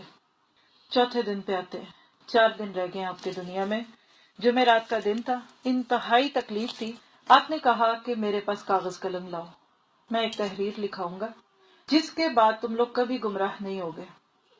جن لوگوں کے سامنے آپ نے یہ بات کی نا اس میں حضرت عمر بھی بیٹھے ہوئے تھے. انہوں نے کہا دیکھو نبی صلی اللہ علیہ وسلم پہ اس وقت تکلیف کی کیفیت ہے، پتہ نہیں کوئی غلط بات نہ لکھ دیں. ہوتا نا بیمار بندہ کچھ بھی کہہ دے، تو میرا تو مشورہ کہ نہ لکھو، ہمارے پاس قرآن موجود ہے اور وہ ہمارے لیے کافی ہے. اس پہ صحابہ کرام میں اختلاف رائے شروع ہو گیا. کچھ کہہ رہے ہیں کہ اللہ کے نبی جو کہہ رہے ہیں لکھ لو، وہ لکھ لیتے ہیں. کچھ نے کہا نہیں پتہ نہیں تکلیف میں کوئی غلط بات نہ نکلے. اتنی آوازیں اوپر اٹھی کہ اللہ کے نبی نے صحابہ سے کہا کہ اٹھ کے چلے جاؤ ادھر سے. وہ بات نہیں لکھا سکے. پھر اس کے بعد آپ نے 3 باتوں کی وصیت کی. نمبر 1 کیا تھا کہ یہود اور نصارہ کو جزیرۃ العرب سے نکال دینا، اور آج تک نکلے میں شکر اللہ کا، ورنہ تو حج عمرہ کا بھی پتہ نہیں آج کیا حال ہو چکا ہوتا. دوسرا یہ آپ نے کہا کہ جو وفد آتے ہیں نا باہر سے گیسٹس، ان کی عزت کیا کرنا. جو لوگ اسلام میں انٹرسٹ لیتے ہیں تم ان کی ویسے ہی عزت کرو جیسے میں کرتا ہوں. اور ابھی کہتے ہیں کہ تیسری بات آپ نے کیا بتائی تھی وہ مجھے بھول گئی ہے، لیکن میرا خیال ہے کہ آپ نے یہ کہا تھا کہ کتاب اور سنت کو مضبوطی سے پکڑے رہنا. اور ایک اور حدیث سے ملتا ہے ترکت فیکم امرین لن تضلوا ما تمسکتم بہما. 2 چیزیں تمہارے بیچ میں چھوڑ کے جا رہا ہوں، ایک اللہ کی کتاب اور ایک اس کے نبی کی سنت، تم ان کو پکڑ لو کبھی نہیں بھٹکو گے. اور آج یہ بات سچ ہے. پھر اس کے بعد آپ نے لشکر اسامہ کو روانہ کرنے کی وصیت کی، اور ایک وصیت جو آپ نے اپنی زندگی کے بالکل آخری دنوں میں کی، وَالصَّلَاةُ وَمَا مَلَكَتْ أَيْمَانُكُمْ. لوگوں نماز کا خیال رکھنا اور اپنے لونڈی غلاموں کا، اپنی بیویوں کا خیال رکھنا. اپنی وفات سے 4 دن پہلے تک یعنی جمعرات کے دن تک ساری نمازیں مسجد میں جا کر خود پڑھائیں. اس روز بھی مغرب کی نماز آپ نے خود پڑھائی اور اس میں سورت والمرسلات عرفا پڑھائی. 29ویں پارے کی آخری سورت ہے. عشاء کے وقت اتنا بیماری کا غلبہ بڑھا کہ مسجد میں جانے کی طاقت نہ رہی. حضرت عائشہ کہتی ہے کہ آپ مجھ سے پوچھنے لگے کہ کیا لوگوں نے نماز پڑھ لی ہے؟ تو کہا نہیں اللہ کے نبی وہ آپ کا انتظار کر رہے ہیں. کہا اچھا جاؤ میرے لیے برتن رکھو، پھر میرے اوپر پانی ڈالو، غسل کرو. یعنی بخار کا علاج غسل سے کرتے تھے. اور آج دیکھیے سائنس کہتی ہے کہ بخار والے کو نہلاؤ. ہمارے دور میں جب ہم چھوٹے تھے ذرا تو ہمیں نہلاتے نہیں تھے، یہ بخار چڑھا ہوا ہے. حالانکہ حدیث میں ہے کہ بخار کو پانی سے توڑو. کہتی ہیں کہ آپ کے اوپر پانی ڈالا گیا، غسل کیا، آپ نے اٹھنا چاہا لیکن پھر غشی طاری ہو گئی. پھر ذرا سی ہوش آئی تو کہتے ہیں لوگوں نے نماز پڑھ لی ہے. کہا نہیں وہ بیٹھے ہیں باہر، صحابہ بیٹھے ہوئے تھے آپ کے انتظار میں. 2-3 بار اسی طرح بے ہوش ہوتے رہے اور غسل کرتے رہے. آخر جب نہ اٹھ سکے تو کہا جاؤ ابو بکر صدیق کو کہو کہ وہ نماز پڑھائیں. اس کے بعد پھر ابو بکر صدیق نے نماز پڑھائی، اور ابو بکر نے آپ کی زندگی میں 13 نمازیں پڑھائیں. یعنی اس کے بعد ابو بکر بن گئے. حضرت عائشہ کہتی ہیں کہ میں کہتی تھی کہ اللہ کے نبی ابو بکر کی جگہ کسی اور کا نام دے دیں امامت کے لیے، لوگ ابو بکر سے حسد ہی نہ کرنے لگے، یعنی بدشگونی نہ کرے یا بدگمان ہو کہ یہ ہر چیز میں آگے ہوتے ہیں. لیکن یاد رکھیے جو کرتا ہے وہی آگے ہوتا ہے. اللہ کے نبی جھوٹے بندے کے ساتھ تو نہیں بات کریں گے نا. اللہ کے نبی کو عائشہ نے کہا کہ ابو بکر کی جگہ کسی اور کو کہہ دیں وہ نماز پڑھائیں، تو اللہ کے نبی نے کیا کہا؟ نہیں، ابو بکر کو کہو کہ وہ لوگوں کو نماز پڑھائیں. اور کہا تم سب یوسف والیاں ہو. یعنی یہ عورتوں کو باتیں کرنے کی عادت ہوتی ہے کہ جو ابو بکر کو کہہ رہے ہیں تو میں تمہاری یہ بات نہیں سنتا. اور اب آپ کی زندگی کے آخری 2 دن، 1 یا 2 دن، ہفتہ یا اتوار، ذرا سی طبیعت بہتر ہوتی ہے، 2 لوگوں کا سہارا لے کر ظہر کی نماز کے لیے تشریف لائے. اس وقت ابو بکر صدیق نماز پڑھا رہے تھے. امیجن کریے، آنکھوں میں لائیے وہ منظر، امامت کے مصلی پہ ابو بکر ہیں اور صحابہ نماز پڑھ رہے ہیں، اور اللہ کے نبی سہارا لے کر آئے. صحابہ کو تھوڑا سا احساس ہو رہا ہے کہ اب جو ہی ابو بکر کو احساس ہوا کہ نبی صلی اللہ علیہ وسلم آگے ہیں، نماز کی حالت میں ابو بکر پیچھے ہوتے ہیں اشارے میں کہ آپ آگے آ جائیں. ہے کتنی اتباع اور پیار کرنے والا کہ آپ اپنی نماز کے مسلح سے ہٹنے لگے، لیکن آپ نے اشارے میں کہا کہ آپ پیچھے نہ ہوں اور جیسے آپ پڑھ رہے ہیں ویسے پڑھاؤ. چنانچہ ابو بکر آپ کی بائیں طرف آ گئے، اور اس کے بعد نبی صلی اللہ علیہ وسلم نے ابو بکر صدیق کے اقتداء میں نماز پڑھی. یعنی ابو بکر صدیق تھے اور نبی صلی اللہ علیہ وسلم، یعنی دونوں ساتھ تھے. صحابہ کرام کو تکبیرات سنا رہے تھے، ابو بکر نماز پڑھا رہے ہیں. جیسے آپ کہتے ہیں نا سمع اللہ لمن حمیدہ، تو پیچھے ایک مکبر میں سے بولتا ہے نا اللہ کے نبی بول. یعنی یہ مقام کسی امتی کو نہیں حاصل ہوا کہ وہ نبی جس کو آپ کہہ لیں کہ امام الانبیاء، جس نے نبیوں کو نماز پڑھائی معراج کے موقع پہ، ابو بکر کے پیچھے انہوں نے نماز پڑھی. قربانیاں کبھی ضائع نہیں جاتی، یاد رکھیے، نہ دنیا میں نہ آخرت میں. 1 دن رہ گیا. اب نبی صلی اللہ علیہ وسلم، اتوار کا دن تھا، آپ نے سارے غلام جو بھی اس وقت آپ کے تھے ان کو آزاد کروایا. کہ ان کو آزاد کر دو. 7 یعنی 7 دینار تھے آپ کے پاس. کہا ان کو صدقہ کر دو. جو ہتھیار آپ جنگوں یا لڑائیوں اور جھڑپوں میں استعمال کرتے تھے یہ تحفے میں مسلمانوں کو ہبہ کر دیے. حتیٰ کہ رات کو چراغ جلانے کے لیے تیل نہیں تھا گھر میں. حضرت عائشہ رضی اللہ عنہا نے پڑوسن سے ادھار تیل مانگا. یعنی اب جملہ بولوں گی بڑے شعور سے اور سنیے گا بھی شعور سے، اور آج کے مسلمان جو کرتے ہیں اس کو بھی دیکھیے گا بعد میں شعور سے. جس نبی کے گھر سے اس وقت جس دن دنیا سے جا رہے ہیں چراغ جلانے کے لیے تیل نہیں تھا، آج انہی کے ربیع الاول پہ جو چراغاں کیا جاتا وہ کہاں سے آتا؟ ہم کتنا بدل گئے. ہم تو وہ نہیں رہے، ہم ان جیسے بھی نہیں، ہم تو ان کے پاؤں کی خاک کے بھی برابر نہیں ہیں. آپ کی زرہ ایک یہودی کے پاس 3 سا جو تقریباً 75 کلو کے جو ہوتا ہے، اس کے عوض رہن رکھا ہوا تھا، گروی. اتنی غربت تھی. اور یہاں تک کہ آپ کی حیات مبارکہ کا آخری دن آتا ہے. حضرت انس کہتے ہیں کہ دوشنبے کا دن تھا، مسلمان فجر کی نماز میں مصروف تھے اور ابو بکر امامت کروا رہے تھے. اتنے میں اللہ کے نبی حضرت عائشہ کے حجرے سے پردہ اٹھا کر دیکھتے، اور صحابہ کرام جو صفے باندھ کے کھڑے تھے تو ان کو دیکھ کر آپ مسکرانے لگے. اپنی لگی ہوئی کھیتی دیکھ کر خوشی ہو رہی تھی نا کہ یہ کتنے آرگنائزڈ اور کتنے سٹیبل ہیں، اپنی اپنی جگہوں پہ کھڑے ہیں. پھر ابو بکر صدیق تھوڑا سا پیچھے ہوئے اسی سوچ میں کہ شاید اللہ کے نبی اندر آئیں گے اور نماز پڑھیں گے اور میں پیچھے ہو جاؤں. تو حضرت انس کہتے ہیں کہ صرف نبی صلی اللہ علیہ وسلم کا باہر نکل کر دیکھنا، مسلمان اس قدر خوش ہوئے کہ چاہتے تھے کہ نماز کے اندر ہی فتنے میں پڑ جائیں، یعنی آپ کو گلے ملیں، آپ کا مزاج پوچھیں.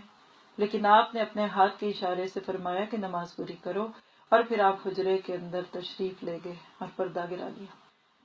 اس کے بعد نہ نبی صلی اللہ علیہ وسلم نے اپنے صحابہ کو دیکھا، اور نہ اس کے بعد آپ کی زندگی میں دوسری نماز کا وقت آیا.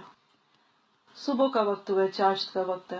حضرت فاطمہ رضی اللہ عنہا کو بلایا، کان میں کچھ کہا، رونے لگی. پھر بلایا، سرگوشی کی تو ہنسنے لگی. اس وقت تو نہیں پوچھا بعد میں حضرت عائشہ کہتی ہیں کہ میں نے فاطمہ سے پوچھا کہ اس دن آپ کے بابا نے آپ سے کیا کہا تھا؟ کہنے لگی کہ پہلی دفعہ میرے باپ نے میرے کان میں کہا تھا کہ اس بیماری میں میری جان چلی جائے گی۔ نبیوں کو آپ کو پتہ بتا کے جان لی جاتی ہے۔ ڈاکٹر جو مرضی کہہ دیں، آج تو ہم دن بھی گن کے کہہ دیتے ہیں اب اتنے دن رہ گئے اور آخری سٹیج اور فلاں سٹیج، یہ انسانوں کے بس کی باتیں نہیں ہیں۔ تو میں رو پڑی کہ میرے باپ چلے جائیں گے۔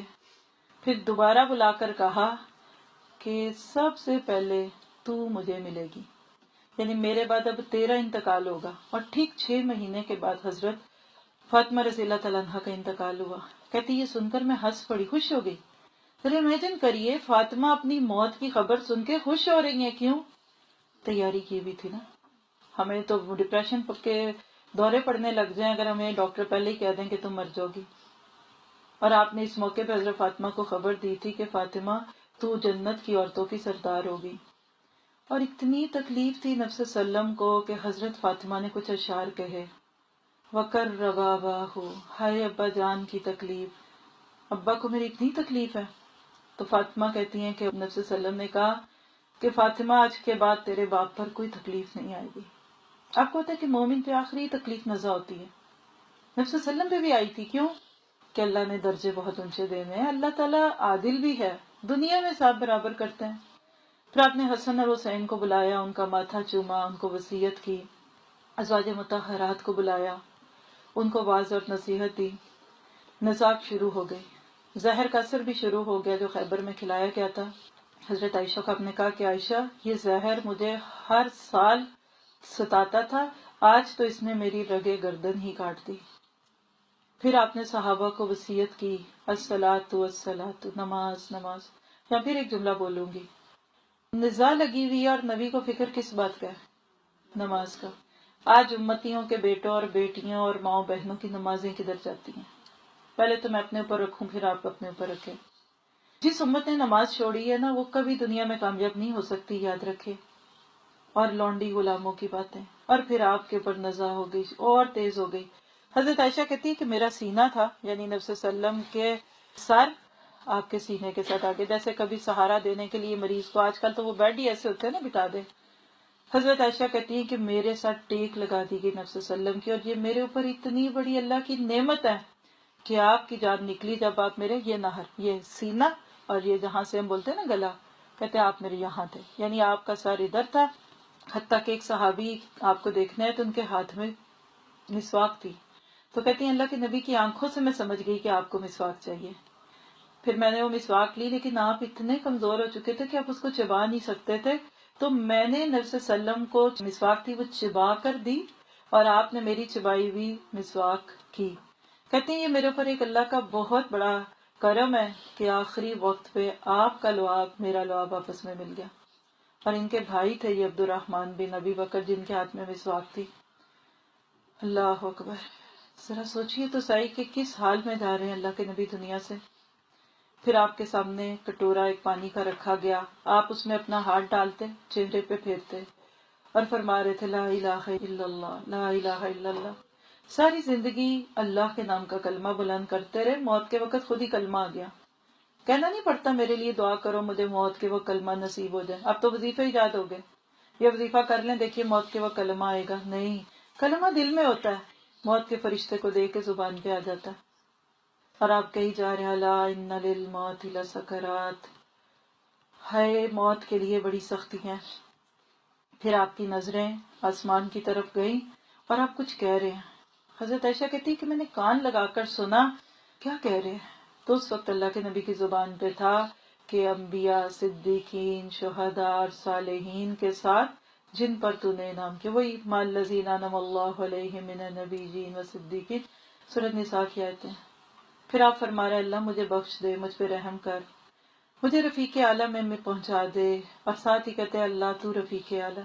3 بار یہ جملہ بولا، اور اس کے بعد آپ کا ہاتھ جھک گیا اور آپ اپنے مالک حقیقی سے جا ملے۔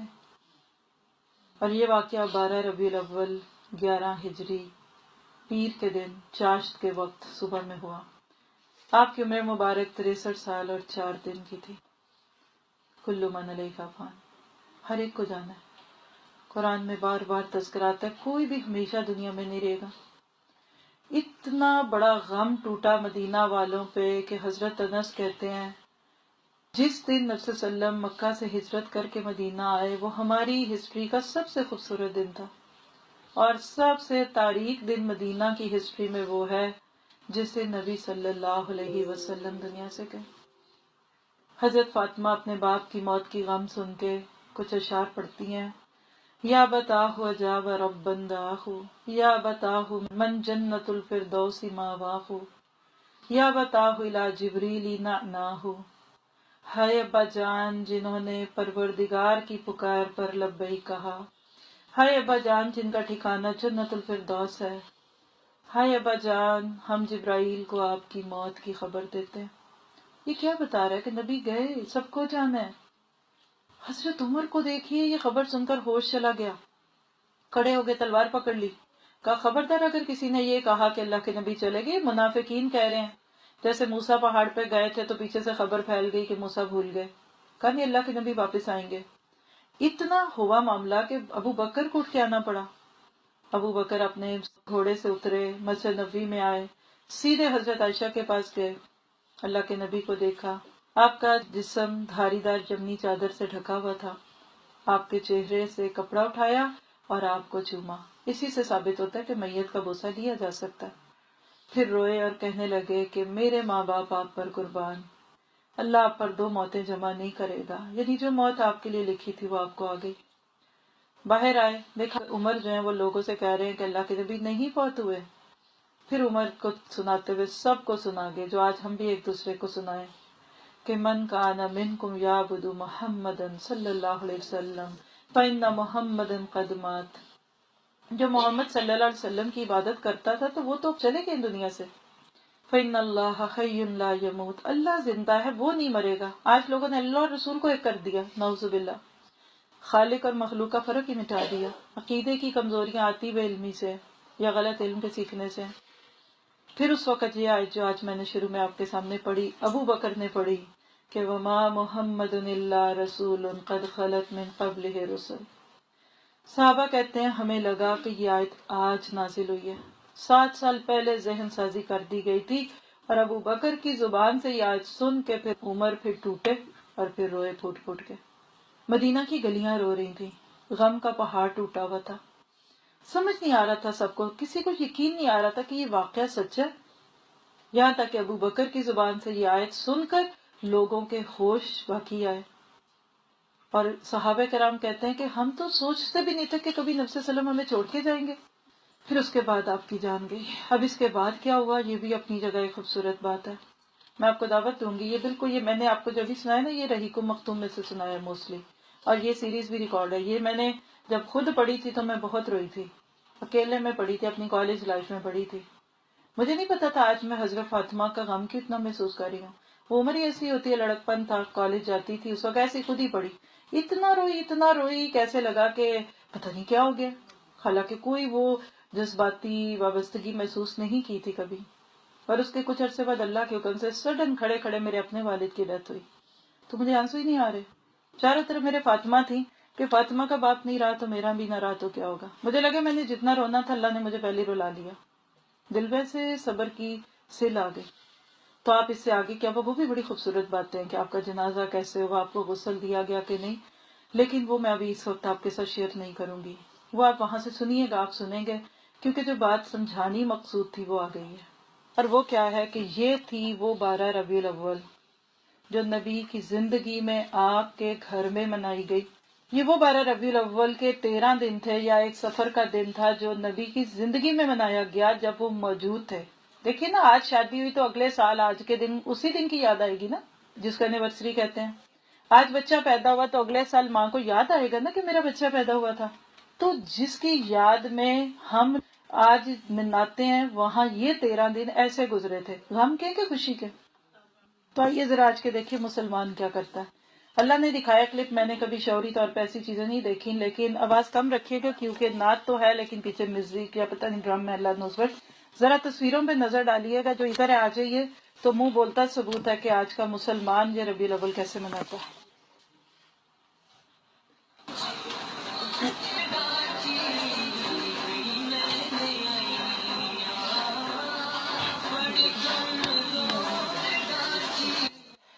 للہ۔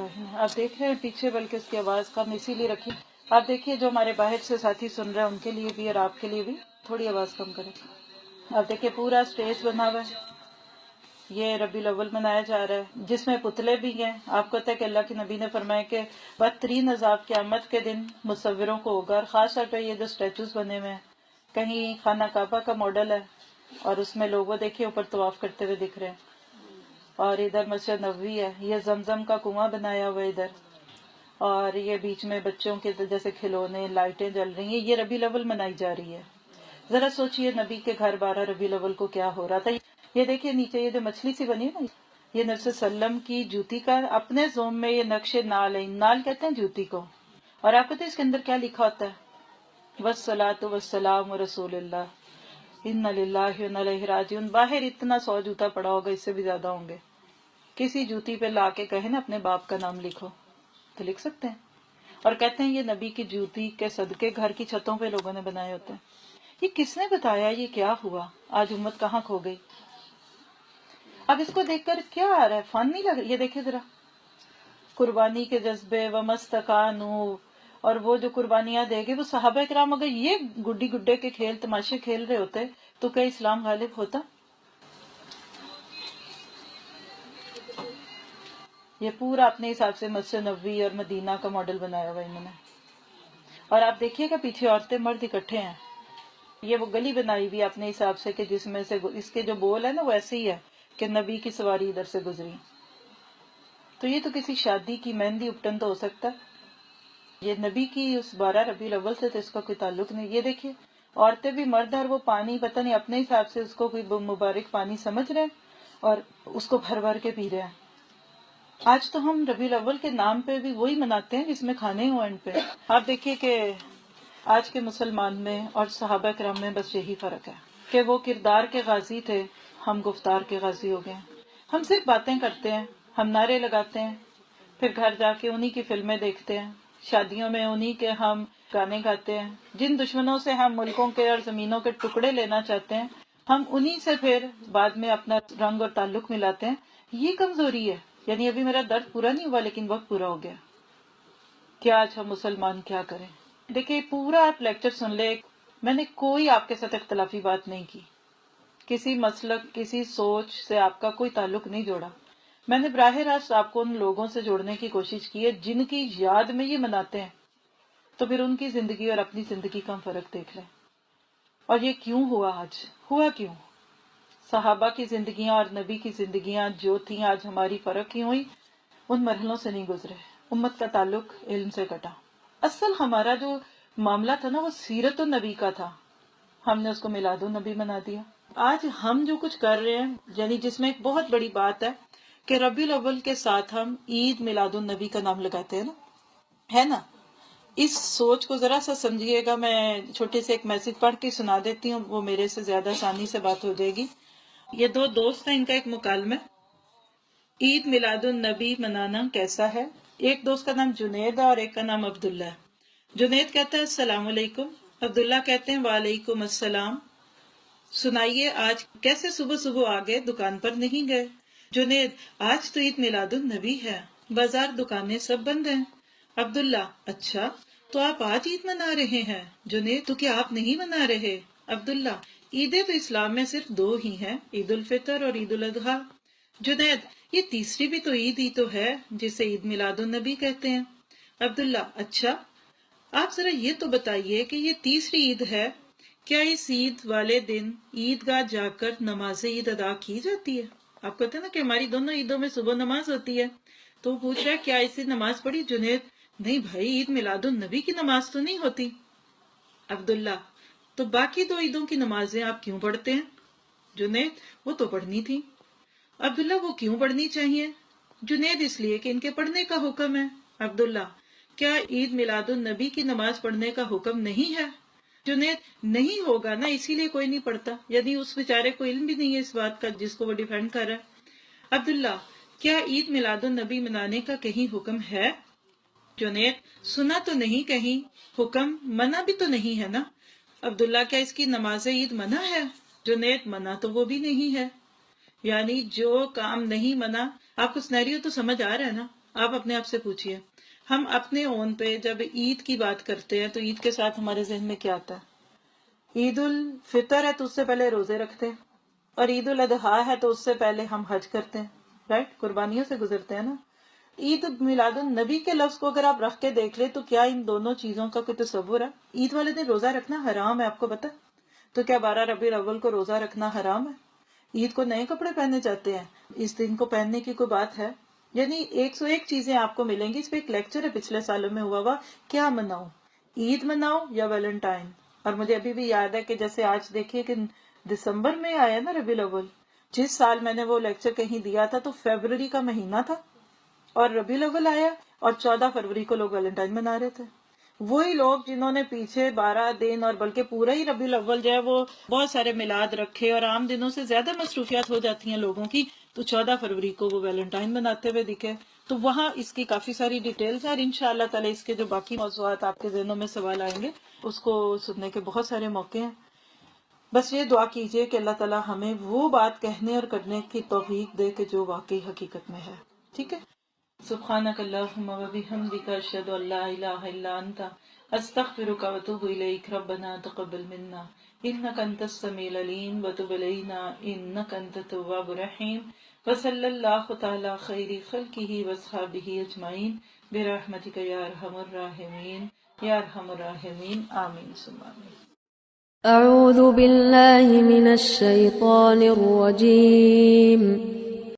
إن المسلمين والمسلمات والمؤمنين والمؤمنات القانتين والقانتات والصادقين والصادقات والصابرين والصابرات والخاشعين والخاشعات والمتصدقين والمتصدقات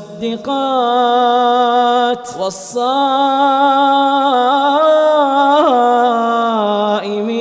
والصائمات والحافظين فروجهم والحافظات والذاكرين الله كثيرا والذاكرات أعد الله لهم مغفرة وأجرا عظيما.